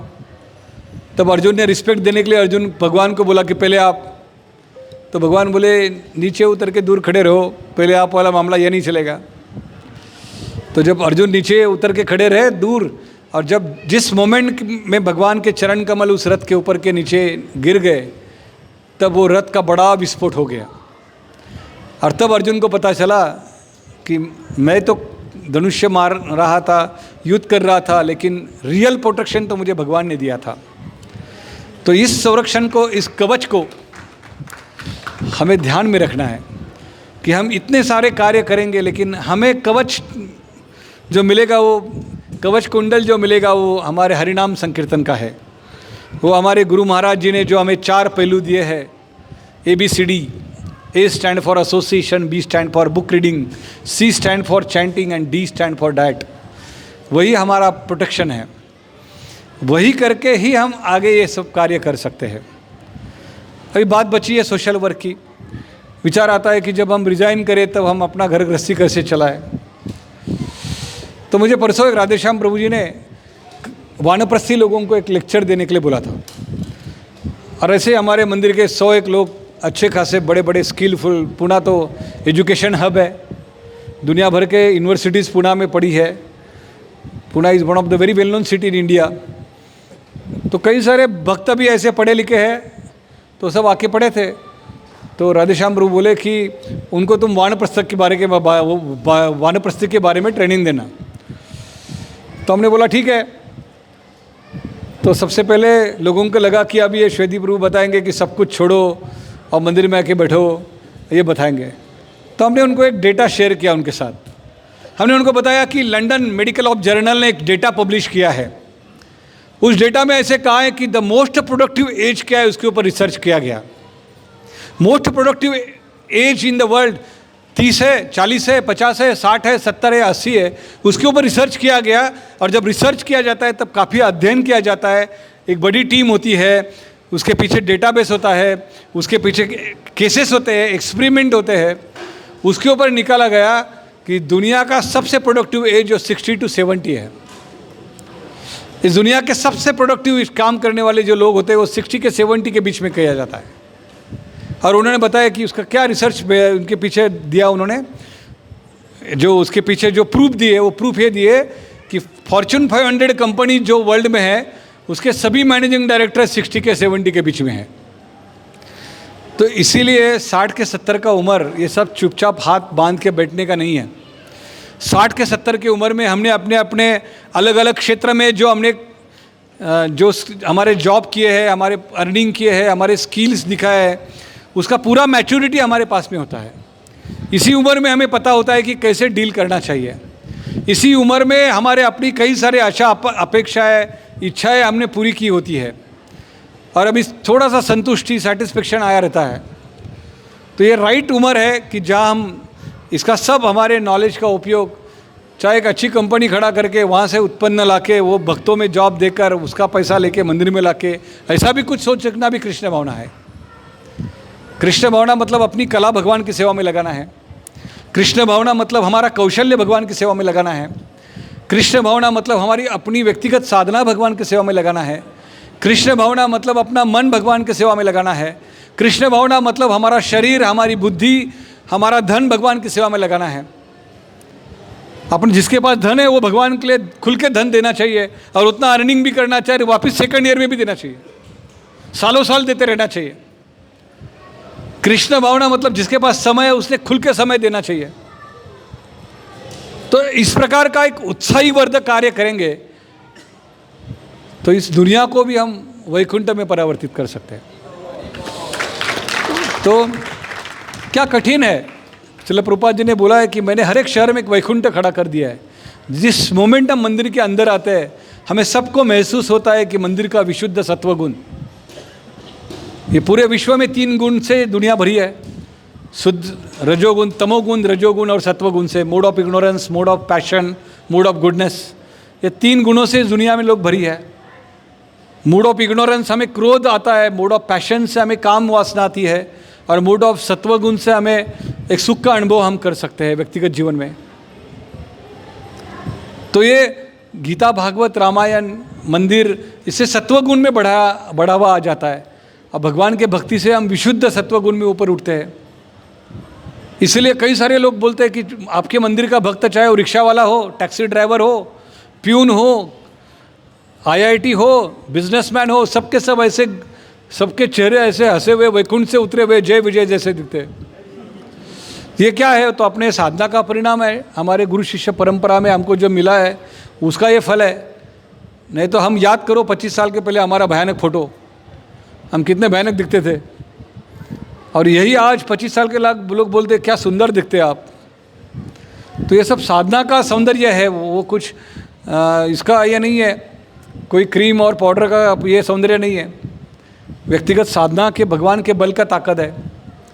तो इसको सिर्फ होता गड़बड़ क्या है कि हम एक चौकट के अंदर ही दबा के बैठते हैं। हम अपने सब खुद को बांध के रखते हैं। अपनी कैपेसिटी देखना चाहिए। रामायण में हम देखते हैं कि हनुमान जी ने जो सेवा की है, आज साधारण चीज़ नहीं है कि 5-5 लोगों की आयु बचाई है प्रभु हनुमान जी ने। हनुमान जी ने प्रभु रामचंद्र के भी प्राण बचाए, हनुमान जी ने लक्ष्मण जी के प्राण बचाए, हनुमान जी ने भरत के प्राण बचाए, हनुमान जी ने सीता मैया के प्राण बचाए। हनुमान जी ने किसके किसके प्राण नहीं बचाए बताइए? शत्रुघ्न के भी प्राण बचाए, उत्तर रामायण में आता है। आप सबको पता होगा कि सीता मैया ने तो शिम्पा नाम का जो पेड़ था उसको अपने बाल तो बांध के रखा था। जब उन्होंने देखा कि वो बाल बांधे हुए और वो सुसाइड करने वाली थी, लेकिन द मोमेंट वहाँ हनुमान जी गए, वो राम कथा कर कर उसको पूरे राम के बारे में ऊपर कथानक करते रहे, और तब सीता मैया ने अपने बाल छोड़े और वापस वो खड़ी रही। तो अपने प्राण, सीता मैया के प्राण भी हनुमान जी की वजह से बच गए। हम सबको पता है कि लक्ष्मण जी के लिए संजीवनी भी हनुमान जी ने लाई थी। हमको सबको पता है कि प्रभु रामचंद्र ने लंका जीतने के बाद प्रभु रामचंद्र ने भरत जी को बोला, हनुमान जी को बोला था कि मेरे भरत ने, हम सबको पता है ना कि लंका जीतने के बाद विभीषण को राजा करके डिक्लेयर किया गया, और तब विभीषण में बहुत सम्मान पूर्वक प्रभु रामचंद्र के लिए एक शाही स्नान का आयोजन किया, जिसमें अत्तर थी, गुलाब के पंखुड़ियाँ थी, सुंदर सुंदर अलग अलग नदियों का जल था, और ये सब गुलाब पानी था। वो सब लाके सब उनके कई सारे दासियाँ लोग, सब युवतियाँ वहाँ श्री राम जी को स्नान करने के लिए वो पानी लेके आए। तो प्रभु रामचंद्र ने विभीषण को पूछा, ये क्या है भाई? वो बोले कुछ नहीं, आपका शाही स्नान का आयोजन किया है, आप 14 साल से इतना मेहनत करके आप पूरी तपस्या आपकी पूरी हुई है, तो सबसे पहले शाही स्नान अभिषेक करना चाहते हैं आपको? बोले नहीं भैया, मेरे लिए ज़्यादा मेहनत तो ये बंदरों के लीडर्स लोगों ने किया है, सबसे पहला शाही स्नान उनको करवाओ। और दूसरा, मेरे भरत ने प्रण लिया है कि 14 साल के बाद एक क्षण भी हो जाता है, एक पल भी बढ़ता है तभी मैं आत्महत्या करूँगा। तो इसलिए ये सब मैं खेलते नहीं बैठूँगा। और हनुमान जी को बोला, हनुमान जी चलो जल्दी भागो आगे जाओ, क्योंकि एक पल भी ज़्यादा हो गया तो मेरा भरत अपना देह त्यागेगा। और हनुमान जी जब उड़ के चले गए तब उन्होंने देखा था सचमुच ऐसा हुआ था। अयोध्या में चीता को ऐसे रख के गया था और भरत इंतजार ही कर रहा था उस क्षण का कि राम जी नहीं आते और मैं अपने चीते में जाके अपना प्राण त्यागूं। इतनी बड़ी बड़ी सेवा हनुमान जी ने किए है, वो हमारी प्रेरणा चाहिए। गरुड़ जी ने भगवान को अपने कंधे के ऊपर इतने बार बिठाया है, अपने पीठ के ऊपर, कि इतने बार भगवान बैठे उनके पीठ के ऊपर कि भगवान के चरण कमल के मार्क गरुड़ जी के पीठ के ऊपर सिक्के पड़ गए हैं। गरुड़ ध्वज पूरा उसके ऊपर भगवान के चरण कमल के सिक्के उनके शरीर के ऊपर पड़े हैं, मार्क पड़े हैं। कितनी सेवा की होगी। ये सुदर्शन जिस भगवान के हाथ में घूमता नहीं है। भागवतम में श्रील प्रभुपाद लिखते हैं कि भगवान ने सुदर्शन को हर एक भक्त के सर के ऊपर घूमने के लिए बोला है कि मेरे भक्त मुझे बहुत प्रिय है, उनका संरक्षण करने के लिए उनके सर के ऊपर घूमते रहो। अब देखिए ये सब लोगों ने क्या सेवा की है। तो हम तो अंश है भगवान के, हम तो नकल भी नहीं करना चाहिए इन लोगों के, हमारे प्रेरणा स्थान है वो सब लोग। लेकिन हमें अपनी क्षमता के अनुसार हमें इतना डिलीवर करना है कि बस हमारे अपने गुरु महाराज श्रील प्रभुपाद और पूरी हमारी वैष्णव परंपरा के माध्यम से चैतन्य महाप्रभु का जो मिशन है पृथ्वी ते अशयाति नगराति ग्राम, उसको पूरा करने के लिए हमें अलग अलग चीज़ों का सहारा लेना है। और ये करते समय अपनी व्यक्तिगत, क्योंकि हम घर गृहस्थी है, कई सारे गृहस्थ लोगों को लगता है कि सब कुछ छोड़ के भगवान को तकलीफ देना है घर चलाने के लिए। हम कुछ नरसिंह मेहता नहीं है कि हम भागवतम करने बैठे और हमारे बेटी का विवाह भगवान आके करेंगे। हमें अपनी इतनी पात्रता नहीं है, हम बहुत छोटे भक्त हैं। तो अपनी क्षमता और अपनी पात्रता को ध्यान में रखते हुए अपनी जिम्मेदारियां भी हमें ध्यान में रखना चाहिए। हम इतने शुद्ध नहीं है कि 3 बार तालियां बजाएंगे तो अपना घर चलेगा, क्योंकि चलेगा 100% चलेगा। उतनी श्रद्धा होनी चाहिए, उतनी शुद्धता होनी चाहिए, उतना समर्पण होना चाहिए। भाई उतना तो है नहीं। कई सारे इच्छाओं को लेके हम लोग गृहस्थ लोग अपने चलते रहते हैं। हमें अपनी दुनिया भर की इच्छाएं हैं, तो वो लेके चलना है, तो जिम्मेदारी भी बनती है, अपनी रिस्पॉन्सिबिलिटी साथ लेके चलना है। तो अपना फाइनेंस कहाँ से हम पैसे अर्न कर सके, कहाँ से उसको मल्टीपल कर सके, कहाँ से अपने स्किल का उपयोग करके हम ज़्यादा कमा सके, वो भी एक कार्य हमें देखना चाहिए। सो दैट वो जो मटेरियल और स्पिरिचुअल बैलेंसिंग है वो अच्छे से होगा। और ये करते करते मैंने देखा कि बचपन में यहाँ बैठे हुए हर एक को अपनी अपनी एक हॉबी थी, एक छंद था, वो भी आप अपने पास रखिए, उसे बहुत आनंद मिलता है। मैं इस उम्र में मतलब जो भी मेरा अपना 53, 53, 54 उम्र में है, इस उम्र में मैं महसूस कर रहा हूँ कि मेरे बचपन में मुझे ना महाबलेश्वर में रहता हूँ तो मुझे कविता करने का अपना एक हॉबी था। तो वो हॉबी मैं जब भगवान की पूजा करता हूँ और ये करता हूँ तब अलग अलग कविता करता हूँ, और वो कविता भगवान के साथ अपना एक संवाद है, भक्तों के साथ एक संवाद है, गीता भागवत रामायण के साथ। यस मैं वाइंड अप करता हूँ। यस, तो वो एक संवाद है, तो वो भी आप हॉबी के माध्यम से भगवान के साथ प्रकट कर सकते हो। ड्राइंग करके, बिजनेस करके, अच्छा खाना बनाकर, अच्छी बातें करके, है ना, वो भी अच्छा होता है। मैंने रिसेंटली परसों एक कविता लिखी थी, आपको मैं सुनाता हूँ, क्योंकि मुझे वो मराठी में है, लेकिन शायद आशा करता हूँ कि आप लोगों को समझेगा। मैंने ऐसा लिखा था, तुझे गीत गावे कसे मीरे कृष्णा, माझी काय लायकी रे, माझी काय गायकी। तुझे गीत गावे कसे मीरे कृष्णा, माझी काय लायकी रे, माझी काय गायकी। कृष्ण तुझे नाम, रंग तुझा श्याम, वृंदावन धामनी प्रेम तुझे काम। तुझे गीत गावे कसे मी रे कृष्णा, माझी काय लायकी रे, माझी काय गायकी. श्री राधा तुझे प्राण, गीता तुझे गाण, वैष्णव सन्माननी मुरली वाजे छान. तुझे गीत गावे कसे मी रे कृष्णा, माझी काय लायकी रे, माझी काय गायकी. नयन कमल चरण कमल, कर मुख कमल तू कोमल कोमल. तुझे गीत गावे कसे मी रे कृष्णा, माझी काय लायकी रे, माझी काय गायकी. कच्छ मच्छ वराह वामन नरसिंह, तूच श्रीरामनी Gautam Parshuram.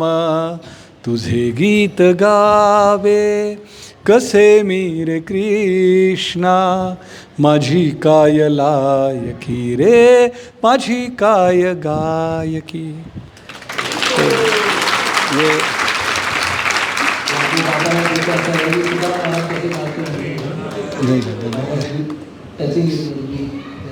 Yes, no question. तो वैसे तो मैं बोलने को रोकना नहीं चाहता था, लेकिन मैं चाहता था कि डिवोटीज कि आप सबको कैसे मतलब सुन के कैसा एकदम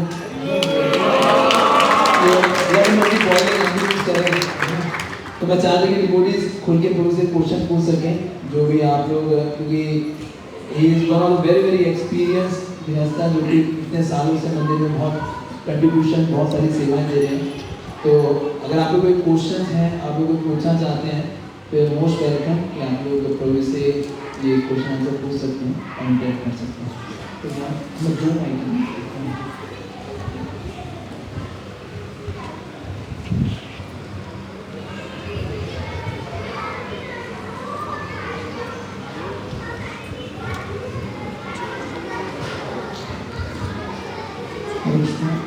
थैंक यू सो मच. बहुत ही अच्छा था, बहुत ही अच्छा. मैं पहले ये जानना चाहता हूँ प्रेरणा स्रोत हमको ये प्रेरणा कहाँ से मिली और हम कैसे इसको अपने जीवन में कैसे उतार सकते हैं. यस, मैं बहुत हृदयपूर्वक और प्रामाणिकता से ये उत्तर आपको दे रहा हूँ. ये प्रेरणा मुझे परम पूज्य गोपाल कृष्ण गोस्वामी महाराज, परम पूज्य राधानाथ स्वामी महाराज और परम पूज्य लोकनाथ स्वामी महाराज, इनसे मिली. इसके साथ साथ मेरे और दो प्रेरणा स्थान है, वो है श्रीमान राधेश्याम प्रभु और श्रीमान गौरांग प्रभु. तो इनसे मैं सीखता हूँ. हम अपने जीवन में कैसे उतार सकते हैं थोड़ा नहीं बताइए. हाँ, एक्चुअली चलो अभी थोड़ा खुल के बातें करते हैं. हाँ, आवाज़ क्लियर है ना, या वो माइक का उपयोग करूँ? ठीक है आवाज़. एक्चुअली क्या होना चाहिए कि यह मंदिर हमें हम अपना घर महसूस होना चाहिए कि यह मंदिर मेरा घर है करके. अभी जो भी उस लगन से हम इस मंदिर की तरफ देखोगे ना, तब शायद हमारी जिम्मेदारी, हमारा उत्साह, हमारा कंट्रीब्यूशन और ऑटोमेटिक, जैसे हमारे घर में आप सच बताइए, या माता जी लोग भी है, प्रभु जी लोग भी है, अपने घर में जब अपन जाते हैं तब अपने बच्चों के लिए, अपने माँ पिताजी लोगों के लिए, अपने भाइयों के लिए जो भी अपनी जिम्मेदारियाँ है, अपना इलेक्ट्रिकल बिल, अपना घर का टैक्स, बच्चों के स्कूल के फ़ीस, माँ पिताजी का हॉस्पिटल, बहुत स्पॉन्टेनियसली करते हैं. बराबर है ना. उसके लिए कुछ प्रेरणा नहीं लगती है, क्योंकि वो बहुत नेचुरली, नैसर्गिक रीत्या हम लोग वो डिलीवर करते हैं. बिकॉज वो लगन है, वो प्रेम है उनके साथ, एक उनका व्यवहार है उनके साथ एक. तो ऐसा लगता है कि जब द मोमेंट मंदिर के अंदर मैं आता हूँ ना, तब मुझे ऐसा लगता है कि ये मेरा रियल घर है. तो इस लगन से जब आते हैं ना, तब यहाँ जो भी कार्य है और जो भी भक्त है वो अपने परिवार के सदस्य लगते हैं. यहाँ की सब चीज़ें अपनी लगती है, और जब अपना ही लगता है तब आदमी एक लिमिटेशन या बाउंड्रीज नहीं रखता है कि मैं इतना ही काम करूँ, मर्यादा नहीं रखता है कार्य का, व्यवहार का रखता है. लेकिन कार्य करते समय हम जितना हो सके उतना खुल के देने की कोशिश करते हैं. माता जी से एक परिचय बात माइक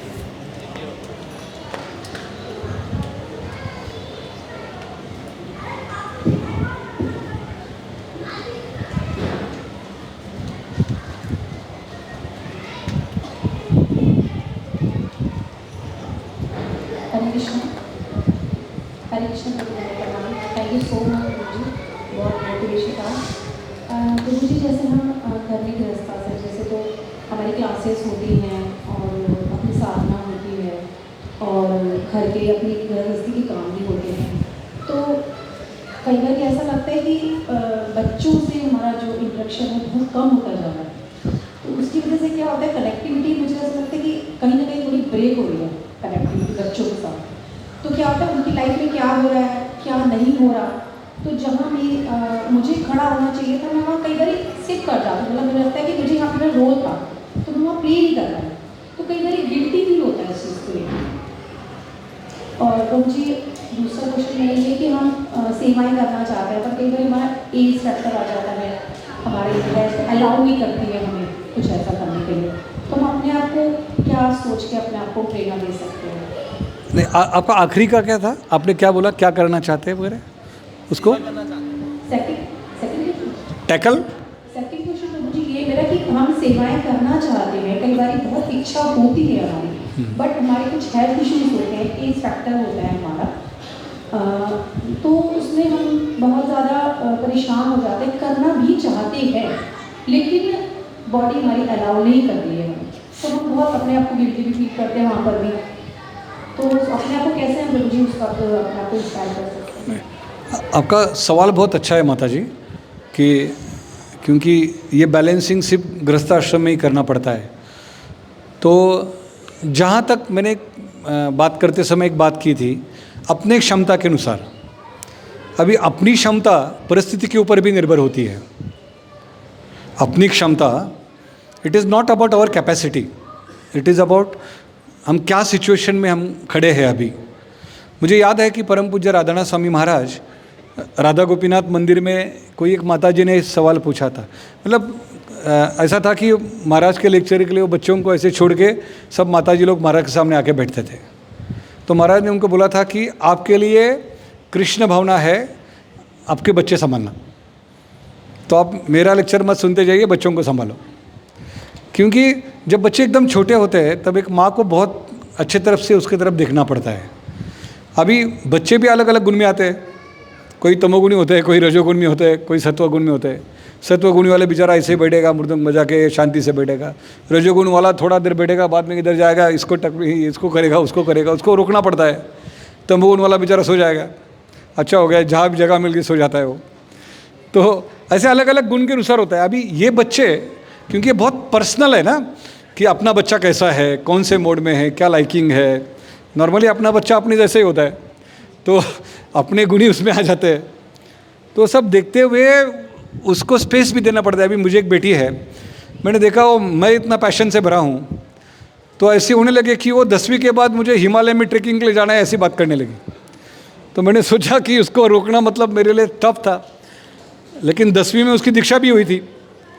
तो मैंने ऐसे जैन लोगों का एक ग्रुप, जहाँ प्याज लहसुन वगैरह नहीं खाता, ऐसे ग्रुप के साथ जुड़ा। उसके बाद 10वीं के बाद उसने 10 हिमालय के ट्रैक बनाए। लेकिन दीक्षा है, चैंटिंग कर रही है, अपना कार्य भी कर रही है, अन्नामृत में मदद भी कर रही है। रिसेंटली 1 महीने पहले उसका विवाह भी हो गया। लेकिन मैंने उसको स्पेस दिया, मैंने उसको कभी, जिसको क्या बोलते, दबाया नहीं। मैंने सिर्फ उसको बोला कि बेटा ये 4 नियमों का पालन करना है, उसके बाद तेरी जो कलाएँ है, तेरी जो पैशन है, तेरी इच्छा है, उसको भी एक प्रमोट करते गया, और साथ साथ अपना भी उसको अच्छे से सैंडविच करते गया।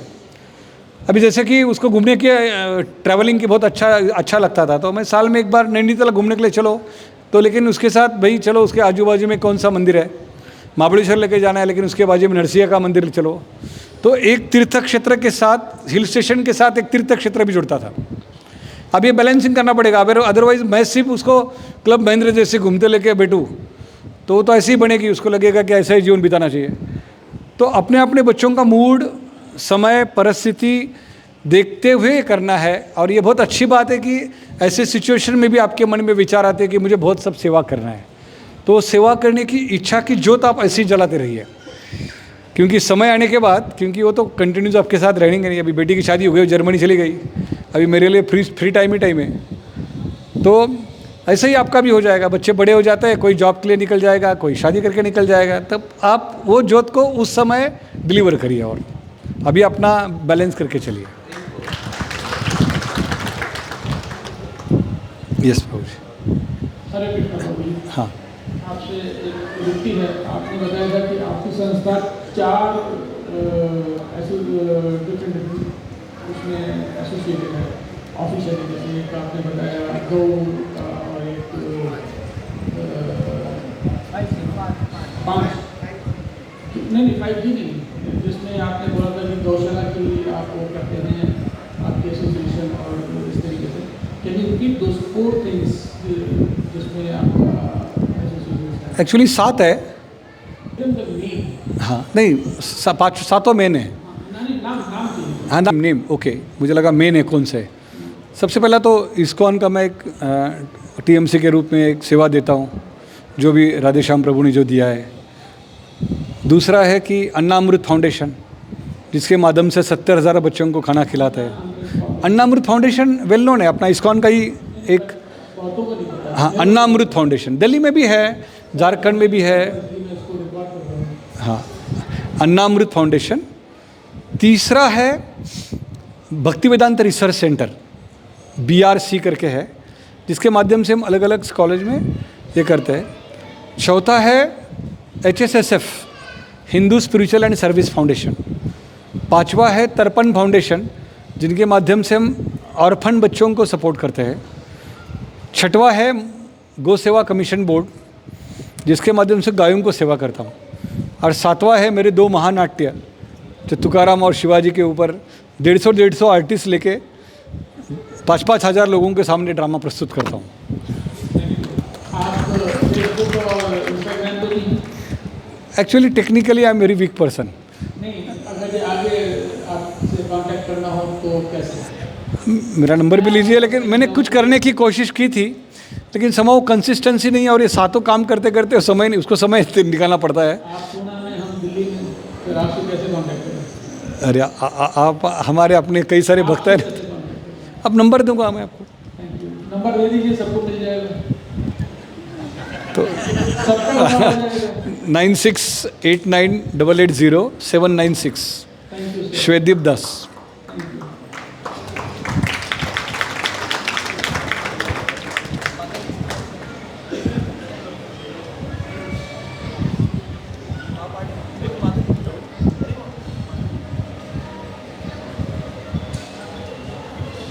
Hare Krishna Prabhu, No. thank you so much Prabhu for such an inspirational lecture.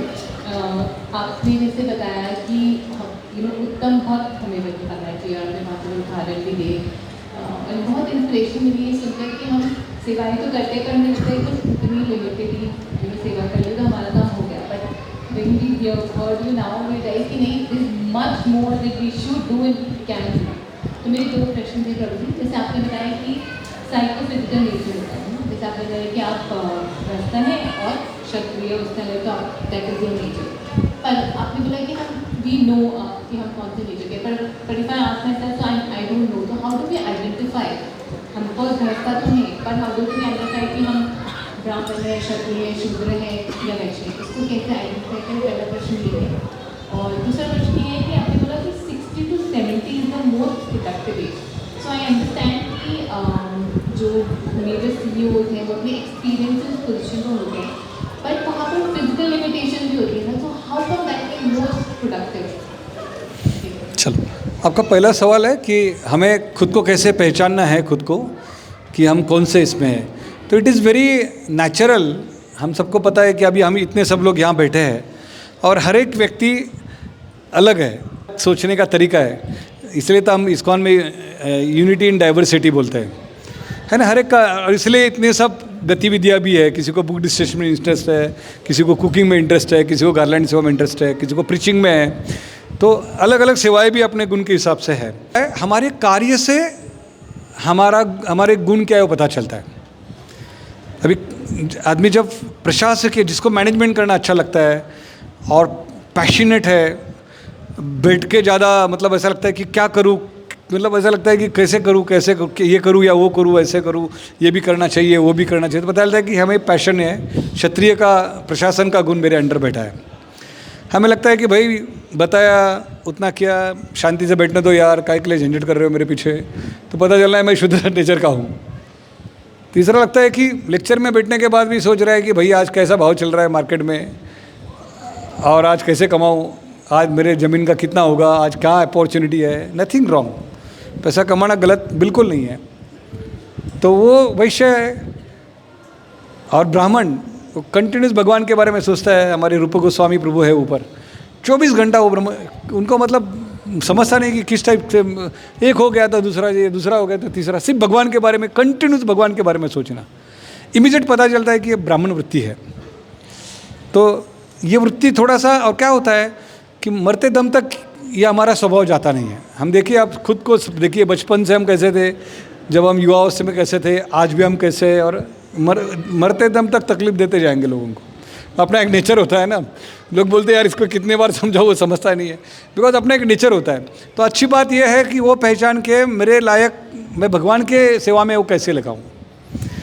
तो वो एक करने से क्या होगा कि एक थोड़ा सा, और दूसरा 100% कोई ऐसा सिक्का नहीं होता है, इट इज़ कॉम्बिनेशन होता है। मतलब अभी आप मेरे को पूछेंगे तो मैं हर एक को मजाक से बोलता हूँ कि आई एम 50% वैश्य क्षत्रिय, है ना, 15% वैश्य, 15% 20% ब्राह्मणा, और 10-15% शूद्र भी हूँ। परसेंटेज है ना, वो मिला थोड़ा, जो ज़्यादा मात्रा में है वो हमारा थोड़ा सा इंक्लिनेशन होता है, उसमें ज़्यादा हमें रस आता है। अभी आप मुझे 8 घंटा अंदर अल्टर के अंदर बिठाने के लिए बोलेंगे तो मेरे लिए बहुत परेशानी हो जाएगी, क्योंकि मैं आऊँगा, मैं अपना मंगलवार का झाड़ू पोछा करूँगा, एक आरती करूँगा, उत्साह के साथ करूँगा, लेकिन कंटिन्यूस, क्योंकि जो सच है वो सच है, अन्य झूठ क्यों रहना है। और दूसरा, खुद को ऐसा एक अलग प्रस्तुत करके क्या मिलाएंगे हम, दुनिया को हम अलग प्रस्तुत करेंगे, लेकिन हम खुद को, स्वयं को ही फंसाएंगे ना। तो स्वयं को शूद्र कहना, वैष्णव शूद्र कहना गलत क्या है। मैं वैष्णव सेवक हूँ, मैं वैष्णव वैश्य हूँ, मैं वैष्णव क्षत्रिय हूँ, और मैं वैष्णव ब्राह्मण हूँ, उसमें गलत क्या है। उसमें हम और ज़्यादा कंट्रीब्यूट कर पाएंगे। अभी आपका सेकंड क्वेश्चन कि 60 to 70, उसी इसमें बताया था कि 60 to 70 is the most productive, 70 to 80 is second most productive, 50 to 60 is third most productive, and below 50 is fourth, वो लास्ट में आते हैं। तो उसमें क्या होता है, जब प्रोडक्टिव की बात आती है ना, तो it is not about only physical ability, it is about delivery. तो आप देखते हैं कि ऐसा नहीं है कि 60 to 70 के सभी लोग अपने सेहत में अच्छा नहीं रहेंगे। तो मुझे ऐसा लगता है कि कभी कभी भक्तों ने भी हमारे अपना जीवन को बहुत अच्छे से बैलेंस करना चाहिए। मतलब इसको मैं PQ, IQ, EQ और SQ बोलता हूँ, इसको लाइफ मैनेजमेंट स्किल्स बोलता हूँ। The PQ is physical questions, IQ is intellectual questions, EQ is emotional questions, and SQ is spiritual questions. ये 4 क्वेश्चंस को भक्तों को अच्छे से बैलेंस करना चाहिए। फिजिकल क्वेश्चंस में अभी हर रोज़ मैं सुबह, प्रभु जी ने बताया 3 बजे उठता हूँ, ठीक है, वो बायोलॉजिकल क्लॉक सेट हो गया है, 3-3:15 बजे ऐसी नींद खुल जाती है, ऐसे ही सोए रहे तो दुनिया भर के विचार आते हैं तो उठ जाता हूँ। लेकिन मैं साथ 5 किलोमीटर वॉकिंग भी करता हूँ सुबह, अपना चैंटिंग माला लेके 10 माला करता हूँ। तो भाई आपको पता है कि हार्ट को अच्छा रखने के लिए आइदर स्विमिंग, वॉकिंग या साइकिलिंग चाहिए।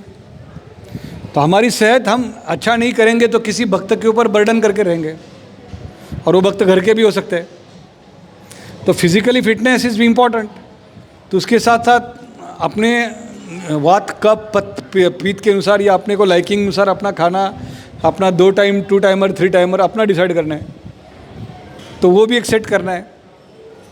तो ये फिजिकल क्वेश्चंस इंपॉर्टेंट, फिजिकली अच्छा रहना भी अच्छा रहना चाहिए, कपड़े भी अच्छे पहनने चाहिए। नहीं तो ऐसे ही अपनी दाढ़ी बड़ी है, ऐसे बाल खड़े और घूम रहा है, नहीं, फिजिकली फिटनेस भी अच्छी होनी चाहिए।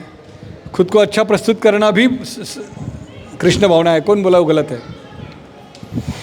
तो इंटेलेक्चुअल क्वेश्चंस में हमारे अपने स्किल्स बढ़ाना चाहिए गृहस्थ लोगों ने, क्योंकि हमको जॉब करना है, पार्ट टाइम हम कहाँ और कर सकते हैं क्या, और कहाँ बिजनेस अपॉर्चुनिटी क्या है वो करना है ना। हम पैसा नहीं कमाएंगे तो हमारा 80% मंदिर का डोनेशन तो अपने भक्तों से आता है, सच है ना। हर एक मंदिर का वही तो डेटा है, 80% donation comes from devotee only. तो हम ही नहीं कमाएंगे तो और कैसी इनकम बढ़ेगा टेम्पल का। तो वो इंटेलेक्चुअल क्वेश्चंस पे करना चाहिए। इमोशनल क्वेश्चंस पे हमें एक दूसरे के साथ व्यवहार अच्छा रखना चाहिए, अपने पत्नी के साथ भी अच्छा व्यवहार करना चाहिए, किसी को अपने बच्चों के साथ भी व्यवहार अच्छा होना चाहिए। हम क्या करते हैं, घर छोड़ के सबके साथ अच्छा व्यवहार रखते हैं।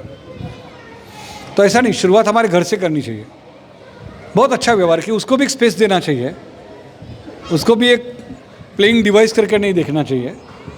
तो वो व्यवहार तो अपने पत्नी को भी स्पेस देना चाहिए, अपने बच्चों को स्पेस देना चाहिए, अपने भाई बहनों को स्पेस देना चाहिए, नेबर को स्पेस देना चाहिए। भक्तों के जब हम सत्संग में आते हैं तभी हम भक्तों के, मेरी बेटी ने मुझे पूछा था कि डैडी आपके पास 8,000 लोगों के कांटेक्ट कैसे हैं और सबके साथ कैसा जमता है तुम्हारा। तो मैं बोला देखो, पहले मीटिंग में मैं समझ के लेता हूँ कि वो आदमी को अच्छा क्या लगता है, उसके क्या नेचर है, और नेक्स्ट मीटिंग के मैं उसके साथ उसके जैसा बिहेव करने का कोशिश करता हूँ। बिकॉज मेरे जैसे उसको बदलने के लिए कोशिश करूँ तो मेरा जीवन चला जाएगा, फिर भी वो बदलेगा नहीं, लेकिन उसके जैसा तो मैं खुद को बदल सकता हूँ। तो हर एक भक्तों का नेचर है उसके जैसे व्यवहार रखना। इज इमोशनल क्वेश्चंस एक संवेदनशीलता का प्रतीक है ना। एंड स्पिरिचुअल क्वेश्चंस, अपनी साधना, 4 नियम, ABCD। Hare Krishna, Hare Krishna. Thank you very much. आपने बहुत ही इंस्पिरेशनल अपने प्रवचन दिए और हम गृहस्थों के लिए एक मार्गदर्शन का कार्य करेंगे। निश्चित रूप से मुझे लगता है बहुत सारे लोगों को एक नई दिशा मिलेगी। मेरा क्वेश्चन ये था कि जो आपने बताया आपने 2 चीज़ें मुझे बहुत अच्छी लगी कि कंपनी को प्रोजेक्ट समझना है, घर को वृंदावन समझना है, और दूसरा बताया आपने कि मंदिर को अपना घर समझना है। तो फिर इस क्वेश्चन ये उठेगा कि हम कैसे अपने आप को ढालें। जब हमारा घर होगा तो घर में हम सब कुछ पूर्ण रूप से स्वाभाविक रूप से घर में सेवा करते हैं। कोई ब्यूटीफुल नहीं, वो आउट ऑफ लव करते हैं, out of love. Out of love. देखिए बच्चे डांटते हैं, मतलब पत्नी बीवी बच्चे, हमारे पति पत्नी के साथ झगड़े होते हैं, बच्चों के साथ भी बच्चे भी कभी कभी उल्टा बोल देते हैं। तब हम गुस्सा नहीं करते, तब हम क्या करते, टाइम में गुस्सा आता भी है लेकिन छोड़ते नहीं घर को, ना बीवी को छोड़ के ना बच्चों को छोड़ के। हाँ, मेरा क्वेश्चन ये था कि जैसे आपने बताया कि अपनी जो साधना है उसको आपने बहुत ही वो रखना है, टाइट रखना है, बहुत अच्छे से करना है, स्ट्रॉन्ग साधना रखना है, और उसके साथ आप जो ये सोशल सर्विसेज करते हैं, तो ये स्पिरिचुअल सोशल सर्विसेज का जो वो है, क्योंकि अभी तक हमारा जो परसेप्शन यही है कि जो सामाजिक जो काम है ये हमें भगवत में बांधते हैं। जैसे कि कन्वर्शन के अगेंस्ट जैसे मान लो रोकें और हम किसी की आर्थिक रूप से मदद करें। जैसे हमारे एरिया में काफ़ी लोग जो है कन्वर्ट हो रहे हैं क्रिश्चियनिटी में, तो अब क्रिश्चियंस क्या करते हैं, जो पैसे के बल पे उनको कन्वर्ट करते हैं। अब हमें भी कहीं ना कहीं पैसा यूज़ करना पड़ेगा, उनकी हमें फिजिकल लेवल पे जो है हेल्प करनी पड़ेगी। तो ये क्या मतलब हमें कर्मबंधन में बांधेगा, ये कैसे फिर हम इस सोशल वर्क को आगे ले सकते हैं? सबसे महत्वपूर्ण ये समझना चाहिए कि हर एक कार्य के पीछे की भाव बहुत महत्वपूर्ण होता है। हम जो भी कार्य कर रहे हैं उसके पीछे का भाव हमारा कृष्ण भावना है, मतलब बराबर है। तो सबसे पहले वो कार्य का इम्पोर्टेंस उससे अधोरेखित हो जाता है कि उसके पीछे का भाव क्या है। तो ये जो भी कार्य कर रहे हैं उसके पीछे का भावना है कृष्ण भावना को बढ़ाना है। तो इसलिए मेरे लिए वो सोशल नहीं बन रहता है, मेरे लिए वो स्पिरिचुअल दिखते समय वो सोशल लगता है लेकिन स्पिरिचुअल लगता है। सेकंड थिंग, उसको पैसे लगते हैं तो उसके लिए एक व्यवस्था खड़ी करनी पड़ती है। तो व्यवस्था खड़ी करने के लिए अभी किसी को अपने में से बच्चों को खाना खिलाना है तो आप अन्नामृत को साथ में लेके चलो, ऑलरेडी सिस्टम रेडी है। आपको कॉलेज का प्रीचिंग करना है तो अपना मंदिर का कुछ अपना एक व्यवस्था रहेगी, या BRC के साथ में लेके चलो। ऑर्फन के लिए काम करना है तो अभी ये तर्पण हमने खोला है, वो अभी अलग अलग स्टेट में लेके जाएंगे, आपको भी वहाँ एक मॉडल दे दूंगा। HSSF तो अलग अलग टेम्पलों का भी देखिए, गलत है क्या कि सिख गुरुद्वारा, जैन मंदिर और बौद्ध विहार और अलग अलग मंदिरों को इकट्ठा लाना, ये गलत है क्या? बिल्कुल गलत नहीं है। हाँ, उसको ब्रिजिंग द गैप बोला जाता है कि इनिशियली हम अपना ही, जिसको बोलते हैं ना कि अपना ही सर के ऊपर डाले, ऐसा नहीं, पहला स्पेस दो, उनसे सुन ले, साथ में रहे, अपना प्रसाद बांटे, अपने गीता बांटे, अपना एक आधा कीर्तन गाए, धीरे धीरे धीरे over a period of time वो लोग भी अपने साथ अपने जैसे बनेंगे, अपने को अप्रिशिएट करना चालू करेंगे। फिर भी हमें उनको कार्य छोड़ने के लिए उनका नहीं बोलना है कि भाई आप गुरुद्वारा चला रहे चलाओ, हम आपके साथ में भजन कीर्तन आके करेंगे आपके पास। तो इस प्रकार दूसरों को सम्मान करते हुए, और पैसे की जब ज़रूरत लगती है तब इस प्रकार की व्यवस्थाएं समाज में है। आपके दिल्ली में भी कई सारे सब चीज़ें हैं, ऐसे संस्था को लेकर साथ में जाना है, उसके साथ कृष्ण भावना को जोड़ना है और आगे चलना है, तो इस प्रकार कर सकते हैं। लेकिन ये सब करते समय ये इंश्योर करना है कि मंदिर का 1 रुपया बाहर नहीं जाए, क्योंकि अपनी अपनी एक व्यवस्था होती है। जैसे ये मंदिर चलाने का महीने का खर्चा 75 लाख है, तो भाई हम लोग टीएमसी लोग, हम लोग उपाध्यक्ष सब लोग उसका ख्याल नहीं करेंगे और अपने खुद कांग्रीगेशन नहीं करेंगे, काउंसलर्स लोग नहीं करेंगे, तो कौन करेगा? हम भी अपनी खर्चा है ना, तो कभी भी ऐसा नहीं करना कि यहाँ से अन्नामृत में 1 रुपया मैं डाइवर्ट नहीं करता हूँ, मैं अन्नामृत से यहाँ डालता हूँ थोड़ा सा। तो सबसे समझना कि मेरी प्राइम रिस्पॉन्सिबिलिटी, मेरा मुख्य क्षेत्र है इस्कॉन। इससे संलग्न रहते हुए मैं उस ज्ञान को लेकर एप्लीकेशन करके समाज को जोड़ूंगा, जो इनके साथ लोग जुड़े नहीं हैं उन लोगों के लिए फैसिलिटी क्रिएट करूंगा।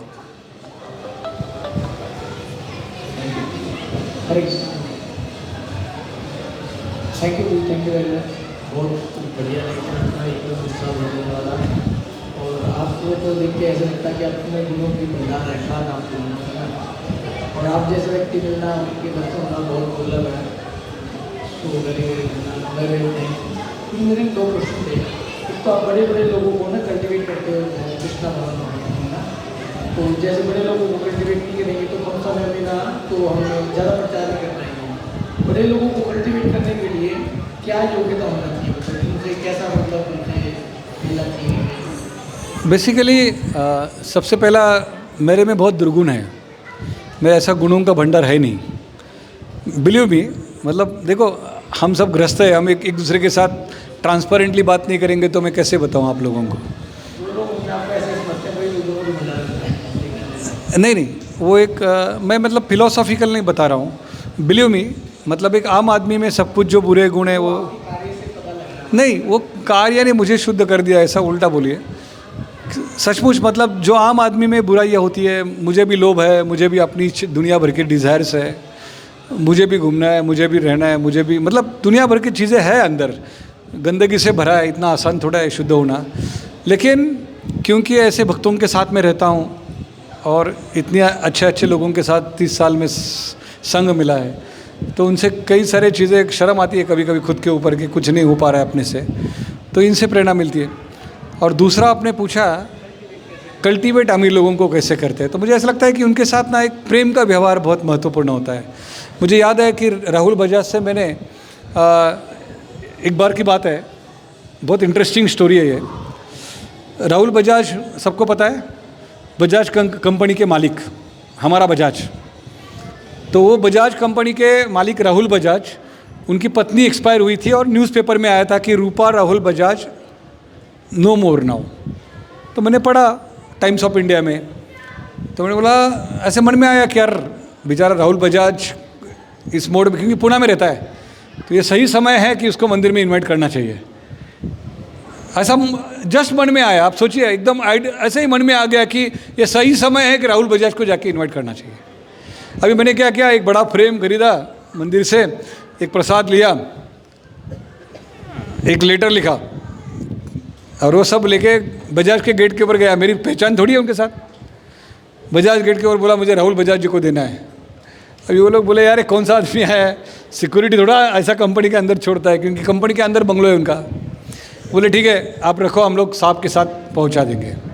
फिर मैंने एक लेटर लिखा था कि सर आपकी पत्नी का देहांत हुआ है और जस्ट मुझे पता चला और मुझे बहुत बुरा लगा, आपके दुख में मैं सहभागी हूँ और मैं चाहता हूँ कि आप हमारे मंदिर में आके दर्शन करिए और आपके पत्नी के प्रत्यर्थ में मैं वहाँ एक छोटा सा गेस्ट हाउस बांध रहा हूँ, तो उसमें आपके पत्नी का नाम लगाकर आप मंदिर के लिए कुछ करिए, सो दैट आपके पत्नी का एक स्मृति प्रत्यर्थ एक मेमोरेबल एक ऐसी चीज़ रहेगी। चिट्ठी लिखा मैंने, नीचे नंबर भी लिखा मैंने, ईमेल नहीं लिखा था, और वो उनके पास चला गया। और बिलीव मी, दूसरे दिन मुझे फ़ोन आया, mister Sanjay Bhosale, Rahul Bajaj want to talk to you. मेरा नंबर था, मैंने उठा लिया। बोले स्वामी जी, उसको लगा मैं स्वामी हूँ, मेरे नीचे श्वेतदीप दास लिखा था। बोला स्वामी जी, राहुल बजाज बोल रहा हूँ।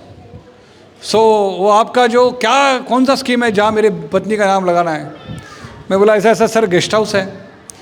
ओके गेस्ट हाउस है, ओके ठीक है, किधर है? इधर है।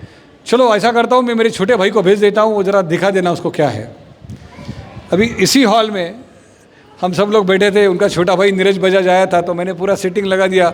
इस हॉल में राधे श्याम प्रभु का लेक्चर चल रहा था। ऊपर माता जी लोगों को बोला कि लड़कियों का आप क्लास लीजिए, किसी प्रभु जी को बोला बच्चों का क्लास लीजिए। मेरा धारणा ये था कि उसको मैं एक एकेडमिकल स्टैंडर्ड से उसको दिखाऊं कि मंदिर में क्या क्या गतिविधियाँ चलती है। और वो जब नीरज बजाज आए और उन्होंने सब देखा, बाद में वो बैठे, हमने उनको बढ़िया खाना वगैरह, हमारे सब भक्तों ने अच्छा अच्छा डोसा, ये वो सब, इडली बिडली, पिज़्ज़ा, दुनिया भर के आइटम बना के उनके लिए तो खाए वगैरह। हमने सब बताया उनको, सर ऐसा ऐसा गेस्ट हाउस बांध रहे। तो नीरज बजाज बोले, ये सब देखने के बाद मुझे ऐसा लग रहा है कि मैं आपके मंदिर के लिए 50 लाख रुपए का डोनेशन देता हूँ।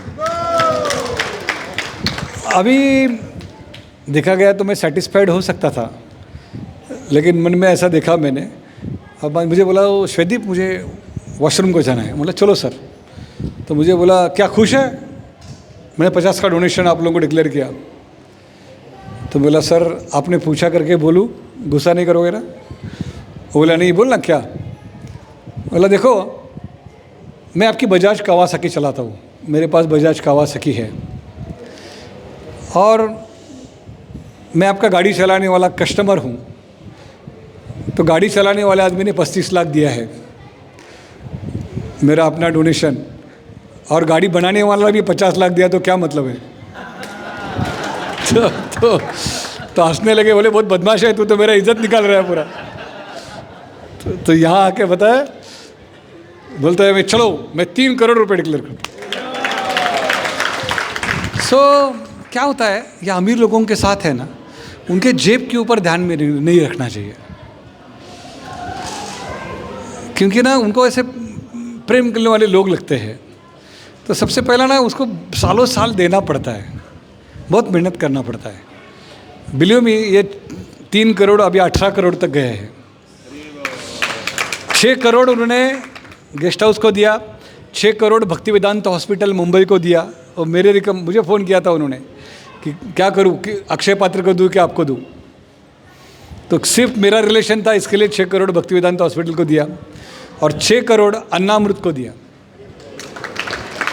तो एक आदमी को प्रेम से कल्टीवेट करते हैं तो 18 करोड़ मिल जाते हैं। बहुत सुंदर आंसर, बहुत ही प्रभावित करने वाला। मुझे एक आंसर, ये एक क्वेश्चन भी है मेरा एक इसके अलावा, जैसे आप आपका इतना बिजी शेड्यूल रहता है, तो आप इतना घर में कितना समय दे पाते हैं, जिससे मतलब आपके बच्चे गृहस्थ में सब खुश रहें? क्योंकि आपने बोला कि हमारे को लिमिटलेस होकर ये सेवा करना चाहिए। गृहस्थ में आदमी बन जाता है समय को लेके, क्योंकि बहुत सारी जिम्मेवारियाँ होती है, तो उसमें आप कैसे उसको मेंटेन करते हैं? हाँ, मैं कुछ ग्राउंड रियलिटी का आंसर दूंगा, क्योंकि मैं झूठ नहीं बोलता हूँ। तो मेरा अपना एक पैशन के नेचर के वजह से ना, मैं कंपनी में भी 7 साल आउटस्टैंडिंग कंट्रीब्यूटर रहा because of my nature. And एक बार जिम्मेदारी लेने के बाद वो करके ही दिखाना है, वो मेहनत से करता था। तो कभी भी 8 घंटा छोड़कर कंपनी में आया नहीं, 10-12 घंटा लगन से काम करके दिया। और मंदिर में भी मुझे ऐसा न्यूट्रल भक्त करके नहीं रहना था, तो वहाँ ज़्यादा डिलीवर करते रहा। उस केस में मुझे फैमिली को थोड़ा सफ़र करना पड़ा, बिकॉज मेरी पत्नी एक आम स्त्रियाँ जैसे चाहती है कि अपने पति ने ज़्यादा समय देना चाहिए।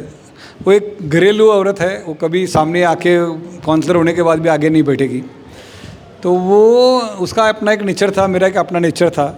मैंने वो देखा कि हमारे दोनों के स्वभाव में बहुत भिन्नता है, लेकिन क्योंकि कृष्ण केंद्र है तो उसको डीटी का वर्कशिप करना और ड्रेसिंग करना, मंदिर में आके कुकिंग करना, ब्रह्मचारियों को खिलाना, उसमें बहुत रुचि है। तो वो अपने रुचि में लग गई, मैं अपने रुचि में लग गया। मैंने कभी उसको आग्रह नहीं किया कि तू मेरे साथ आगे बैठ के लेक्चर देना, और ना मुझे उसने कभी आग्रह किया कि आप मेरे साथ डीटी का ड्रेसिंग करते रहना। तो अपने अपने स्वभाव को हमने सम्मान देते गए। वेरी ऑनेस्टली इतना अच्छा समय नहीं दे पाया घर के लिए, लेकिन भगवान ने ही सबको इंटैक्ट रखा, बच्ची को भी इतना अच्छा इंटैक्ट रखा। मन में बहुत इच्छा थी कि एक अच्छा दामाद मिले। 1 महीने के पहले एक ऐसा लड़का मिला कि जो सांदीपानी कृष्ण उसका नाम है, जर्मनी में MS MBA करके जर्मनी में जॉब करता है और बहुत उत्साह के साथ जर्मनी में प्रचार भी करता है। तो ये सब भगवान का अपने साथ रेसिप्रोकेशन होता है, क्योंकि कई सारे लोगों के पास सब कुछ होता है, लेकिन चीज़ें मिला के लाना काम भगवान का होता है। और हमें भगवान ये सब चीज़ें अपने एफर्ट्स देख के, अपनी उनके प्रति जो प्रेम है वो देख के, वो कई सारे चीज़ें में अपना हस्तक्षेप करते हैं। अपने परिवार को भी सुखी और समृद्ध रखने का काम भगवान करते हैं, in spite of having differences in opinion. कसम से मैं बहुत अलग नेचर का आदमी हूँ और मेरी पत्नी बहुत 361 एकदम पूरा अपोजिट दो स्वभाव के लोग रहते हैं।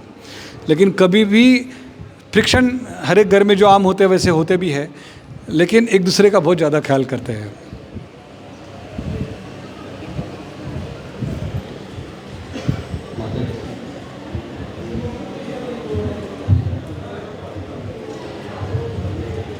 माता जी इसमें किसी का हाँ सर, हरे कृष्णा। तो जी बहुत ही हरे कृष्ण सर। तो जी बहुत इंस्पायरिंग लगा आपका ये लेक्चर सुनना मुझे। और मैं एक आपसे प्रार्थना भी करना चाहूँगा सुनने के बाद कि आप सेमिनार्स लें। जैसे प्रभुपाद जी पारसमणि के स्मारक थे, उन्होंने और ऐसी पारसमणियाँ बनाई और उन्होंने और भी ऐसे क्रिएट की है। तो आपको देख के इंस्पायरेशन आ रही है। मेरा आपसे प्रार्थना कि ऐसे आप कुछ सेमिनार्स करें, डिफरेंट मंदिरों में जाएं, क्योंकि हर जगह इस एज के लोग हैं और उनमें काबिलियत भी है करने की। तो आपसे इंस्पायरेशन लेकर वो भी कुछ करेंगे।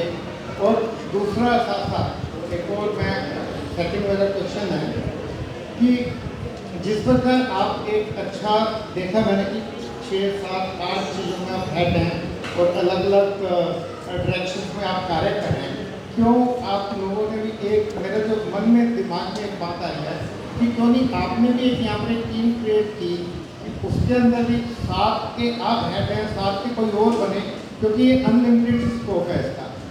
तो ऐसे एक टीम वर्क क्यों नहीं यहाँ पर, क्योंकि आपकी एज के और भी बहुत सारे लोग होंगे। और आपने एक चीज़ बताई भी थी कि आपने कुछ भक्तों को जोड़ा और उनसे उनको ऐसा लगा कि सबसे पहले वो कहें कि आप सब छोड़ दो और अब आके यहाँ पर करें, इस प्रकार से आप कुछ बता रहे थे। क्यों नहीं इस प्रकार की और एक टीम है कि 7 या 70 भी ऐसे डिपार्टमेंट हो सकते हैं, 700 भी हो सकते हैं। तो ये एक सिलसिला आगे बढ़ता रहना चाहिए। तो इस प्रकार के लिए आगे इसका आपका क्या स्कोप है, क्या सोच रहे हैं और क्या करना चाहिए उस बारे में बताएं। बहुत अच्छा आपने बताया। ये सब चीज़ें मैं करता हूँ या अकेला नहीं करता हूँ, मेरे पीछे अपनी एक टीम है। क्योंकि छत्रपति शिवाजी महाराज के जीवन से मैंने एक सीख सीखी है। वो सीख यह है कि छत्रपति शिवाजी महाराज, इन्होंने जो सोए थे उनको जगाया, जो जगे थे उनको खड़ा किया, जो खड़े थे उनको चलने के लिए सिखाया, जो चल रहे थे उनको दौड़ने के लिए कहा, जो दौड़ रहे थे उनको घोड़े के ऊपर बिठाया, और जो घोड़े के ऊपर थे उनके हाथ में स्वराज्य का गवर्नेंस करने के लिए कहा। तो कहने का मतलब यह है कि हर एक आदमी में एक काबिलियत होती है, वो देखते हुए उसको सेवा में लगाना, मतलब छत्रपति शिवाजी महाराज बनना। ये सब चीज़ें जो कर रहा हूँ उसमें इसी लायक लोग हैं। BRC में मेरे एक मित्र है नटवर प्रभु करके, he is PhD in electronics. मेरे साथ उन्होंने रिज़ाइन किया और नटवर प्रभु अभी BRC देखते हैं। अन्नामृत में मेरे पास सीतापति है, वो पूरा सीतापति देखते हैं, अन्नामृत देखते हैं। गौशाला में मेरे पास सेतुबंद है, वो गौशाला देखते हैं। सो ये सब चीज़ें होती है, वो सिंगल हैंडेड का काम नहीं है, it is a team work. और जैसे वेल्ला में हम करते हैं तो मेरे साथ रेवतीपति प्रभु को उनके अंडर काम करता हूँ। तो ऐसे चीज़ें हैं कई सारे जिसके अंडर अपन सब मिलके काम करना चाहिए। और अपने अपने अपने जो गुरु बंधु है, इस्कॉन के अपने भक्त हैं, उनके जो भी क्वालिटीज़ है वो देखते हुए हम उनको सेवा में जुड़ के अपन आगे चलना चाहिए। तो अकेले का काम नहीं है। और बात बची सेमिनार की, अभी मैं अपने आप को इतना बड़ा नहीं समझता हूँ कि मैं वो सेमिनार दे पाऊँ सब जगह, तो लेकिन कोई ऐसे बुलाए तो जाता हूँ। नॉर्मली पंढरपुर या महाराष्ट्र में कई जगह लोग बुलाते हैं तो वहाँ जाता हूँ।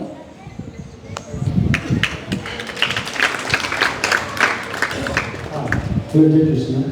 भगवंत के अपने भगवंत के बारे में भाव बनाने के लिए क्या करना चाहिए? एक्चुअली भगवान के प्रति भाव जो शिला प्रभुपाद ने बताया वही कि हमारा चैंटिंग अच्छा होना चाहिए, शिला प्रभुपाद जी के किताब पढ़ना चाहिए, गीता भागवत रामायण। बिकॉज रामायण में ऐसा है कि ऐसे बोला जाता है कि रामायण से संवेदनशीलता मिलती है, महाभारत से राजकीय पॉलिटिकल अलर्टनेस मिलता है, और श्रीमद् भागवतम से स्पिरिचुअल अलर्ट एब्सॉर्बेंस मिलता है, आध्यात्मिक तन्मयता। तो ये जब किताब गीता भागवत रामायण पढ़ते हैं, भक्तों का संग करते हैं, जप करेंगे, डिटीज़ के सामने दर्शन करते समय कुछ संवाद करेंगे, तब इस प्रकार को एक चीज़ को मेडिटेट करेंगे अंदर के अंदर, जब सोचेंगे एक चीज़ के ऊपर, एक छोटी चीज़ कुछ हो जाती है, तब भगवान के प्रति कृतज्ञता व्यक्त करनी चाहिए। कुछ जीवन में विजय हासिल करते हो तो भक्तों के प्रति और हमारे पूर्ववत आचार्य प्रति, वर्तमान आचार्यों के प्रति अपना दिखाना चाहिए कि इनके वजह से मेरा जीवन परिवर्तन हो गया, अदरवाइज़ मैं क्या किस झाड़ की पत्ती हूँ। तो इस प्रकार के कृतज्ञता का भाव, कृतज्ञता व्यक्त करके, संवेदनशील रह के, अपने साधना में गीता भागवत रेगुलरली पढ़ के हम वो भाव जागरूक कर सकते हैं। Hare Krishna. Hare Krishna. Hare Krishna. Hare Krishna. Thank you so much, आपने इतना सुंदर लेक्चर दिया, उसके बाद आप जो भी क्वेश्चन आंसर कर रहे हैं वो भी इतना सुंदर कर रहे हैं। तो कभी आपका जिंदगी को देख के लग रहा है हाई सिंपल लिविंग और राइट थिंकिंग आपके को पूरा सूट करता है। तो क्योंकि मुझे जानना था कि आप भक्ति में कब से जुड़े और आपका डेडिकेशन और मोटिवेशन स्टार्टिंग से स्लो पर चलता है या इसमें कुछ स्टार्ट बनाते हैं? अभी सबसे पहला मेरा सिंपल लिविंग हाई थिंकिंग नहीं है। थिंकिंग भक्तों की वजह से जो भी करता हूँ और मैं सिंपल रहता नहीं हूँ। मैं अभी मंदिर में आपको सिंपल दिख रहा हूँ। मेरा क्या है, अपना एक फार्मूला है। मैं जब कल्चरल प्रोग्राम को जाता हूँ तब सलवार कुर्ता पहनता हूँ। मैं जब कमर्शियल काम के लिए जाता हूँ तब पैंट शर्ट पहनता हूँ, और जब मैं स्पिरिचुअल काम के लिए जाता हूँ तब धोता कुर्ता पहनता हूँ। वो अपने को सूत्र है। कमर्शियल काम को मैं धोती कुर्ता पहनेंगे तो लोग बोलेंगे इस्कॉन के लोग धंधा करने के लगे। कल्चरल प्रोग्राम को मैं पैंट शर्ट पहन के गया तो लोग बोलेंगे इसको मैनर्स नहीं है। और मंदिर में मैं पैंट शर्ट पहने होंगे तो समझता नहीं है क्या कि मंदिर का ड्रेस कौन सा है। तो अपने अपने गृहस्थ है हम, हमारा आश्रम ब्रह्मचर्य आश्रम नहीं है हम। तो हमें अपना एक सूत्र बना के रखा है, राइट। जैसे लैंग्वेज के बारे में मैंने सोचा है कि मेरी मातृभाषा मराठी मेरी माँ है, मेरी राष्ट्रभाषा हिंदी मेरी मौसी है, संस्कृत मेरी नानी है क्योंकि सभी भाषाओं का उगम है, और अंग्रेजी मेरी क्लार्क है। तो हर जगह अंग्रेजी का क्या मतलब है? मैं महाराष्ट्र में रहता हूँ तो मुझे मेरी मातृभाषा को बोलना चाहिए। मैं कर्नाटक में बोलूँगा तो मैं कर्नाटक में सम्मान भी करना चाहिए ना अपने अपने भाषाओं का। तो एक अंडरस्टैंडिंग है, वो अंडरस्टैंडिंग लेके चलता हूँ। और आपने क्या बोला था? और आपने भक्ति की कब से शुरुआत? हाँ, ओके, चलो शॉर्ट में बता देता हूँ। मैं 20 साल का था, टाटा मोटर्स में पेंट शॉप इंजीनियर करके जॉब करता था। थर्ड शिफ्ट में काम कर रहा था, तब देखा कि मेरे अंडर का एक ऑपरेटर एक बाजू में मिडनाइट को जब कर रहा था। तो मैंने देखा कि ये क्या कर रहा है। तो ये बेचारा टेम्पररी ऑपरेटर था और अपना काम करने के बाद जब कर रहा था। मुझे बहुत अच्छा लगा कि लोग काम करके सो रहे थे लेकिन ये मिडनाइट को 3 बजे चैंटिंग कर रहा था। मैंने उसको पूछा, दूसरे दिन 2-4 दिन के बाद वो आग्रहपूर्वक अपने घर लेके गए। उनका नाम दत्तात्रेय सोनावणे था, उसका बाद उसका नाम द्वारकानाथ हुआ।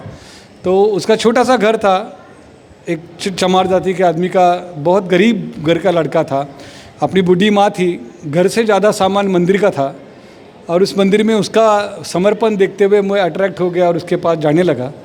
उसके बाद निगड़ी मंदिर के साथ जुड़ गया और अपने जो भी भक्त सुदामा प्रभु, गौर सुंदर प्रभु, श्री गुरुचरण प्रभु, राधेश्याम प्रभु, इन लोगों ने गाइडेंस किया और अपना चालू किया। उसके बाद टाटा मोटर्स और ये काउंसलर्स और ये सब अलग अलग टेम्पल वगैरह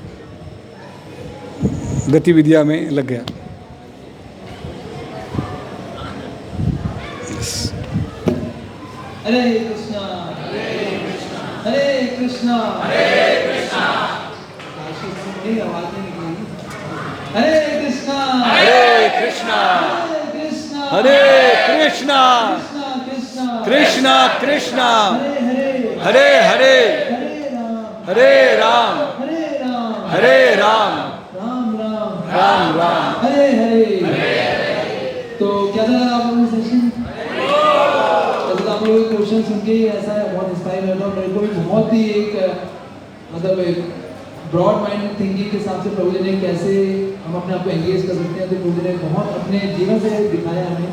it's very very inspiring, very motivational and very thankful Prabhu ji कि प्रभु जी हमने पहले प्रभु जी को टाइम दिया 5:30 बजे का, तो प्रभु जी 5:25 से हमारा वेट कर रहे थे। हमने शेड्यूल चेंज कर दिया, लेकिन प्रभु जी वेरी पक्का ऑन टाइम और हमारे लिए वेट करके फिर 1-1.5 घंटा लेट भी हुआ, उसके बाद भी इंसान का समय दे रहे हैं। तो we are very very thankful कि प्रभु जी ने इतना सुंदर तरीके से हम सबको बताया और हमें अपना एसोसिएशन दिया। तो एक बार प्रभु जी का पूरे हृदय से धन्यवाद करेंगे। हरे कृष्ण महामंत्र बोल के हरे कृष्णा कृष्णा कृष्णा हरे हरे हरे राम राम राम हरे। थैंक यू वेरी मच प्रभु। और आपने जो शुरुआत किया कि भक्ति में भावनाएं भी इम्पोर्टेंट हैं, लेकिन क्रियाशील होना भी इम्पोर्टेंट है। तो आप वो परफेक्ट मिक्सर लगे, सीधे सीधे सेंटेंस बहुत ही प्रैक्टिकल, इतने ह्यूमिलिटी के साथ, इतने उत्साह के साथ, तो बहुत ही इंस्पायरिंग हुआ। मैं चाहता हूँ कि आप सब जगह जाएँ, उसमें से इंस्पायर करें। और मालूम चलता है कि सेवा करने के लिए आश्रम तो ऐसा नहीं है कि केवल संन्यास आश्रम है, ब्रह्मचारी आश्रम में ही तो सेवा कर सकते हैं। कैसे अपने गुणों को भगवान की सेवा में लगाना है, कैसे प्रैक्टिकल जाना है और अपने प्रैक्टिकल इंटेलिजेंस को लूज़ नहीं करना है। हो सकता है कहाँ पर जाकर किसी उनसे बात करनी है। तो thank you so much and forward. बहुत ही आपने भगवान ने देखा है कैसे सबसे अच्छी बातों में सीखना है, इसको अपने जीवन में उतारना है। शिवा जी से क्या सीखे, गुरु महाराज से क्या सीखे, राजा से क्या सीखे, सब कैसे इंस्पिरेशन मिले। तो आप हमेशा सीखते रहे, अपने जीवन में उतारते रहे और जो भावनाओं को भी विकास किया अच्छे ढंग से, तो प्रैक्टिकली इसको सेवा में लगाया। तो बहुत सुंदर श्रील प्रभुपाद जी ने कृष्णा कॉन्शियसनेस डिवोशनल सर्विस करके नाम लिया। डिवोशनल भावनात्मक भाव हो गया, सर्विस प्रैक्टिकल भाव हो गया। इसका बहुत सुंदर आदमी है। बहुत धन्यवाद। हरे कृष्ण। छोटा सा भेंट हमारी सबकी तरफ से। हरे कृष्णा कृष्णा कृष्णा हरे हरे राम तो आपको निवेदन है कि दिल्ली कभी वृंदावन आना हो तो पंजाबी बाग हमेशा होकर के बुला भी लेंगे। But I am saying whenever passing please do visit. Hare Krishna. दूसरा विशेष धन्यवाद देना चाहते हैं इस्कॉन पुणे के भक्तों का, खासकर एनबीसीसी के और इसके रेवती पति प्रभु का। रेवती पति प्रभु बहुत ही पुराने भक्त हैं और यहाँ के टीएमसी मेंबर हैं, राधेश्याम प्रभु के राइट हैंड हैं, पूरा मंदिर मैनेज करते हैं। और IIT खड़गपुर एक बहुत ही सफल प्रोजेक्ट था, उसके सबसे पायनियरिंग मेंबर ये थे जब वहाँ पे अपना एमटेक गोल्ड डिग्री कर रहे थे। पिछले 21 साल से वे वेरी क्लोज फ्रेंड्स।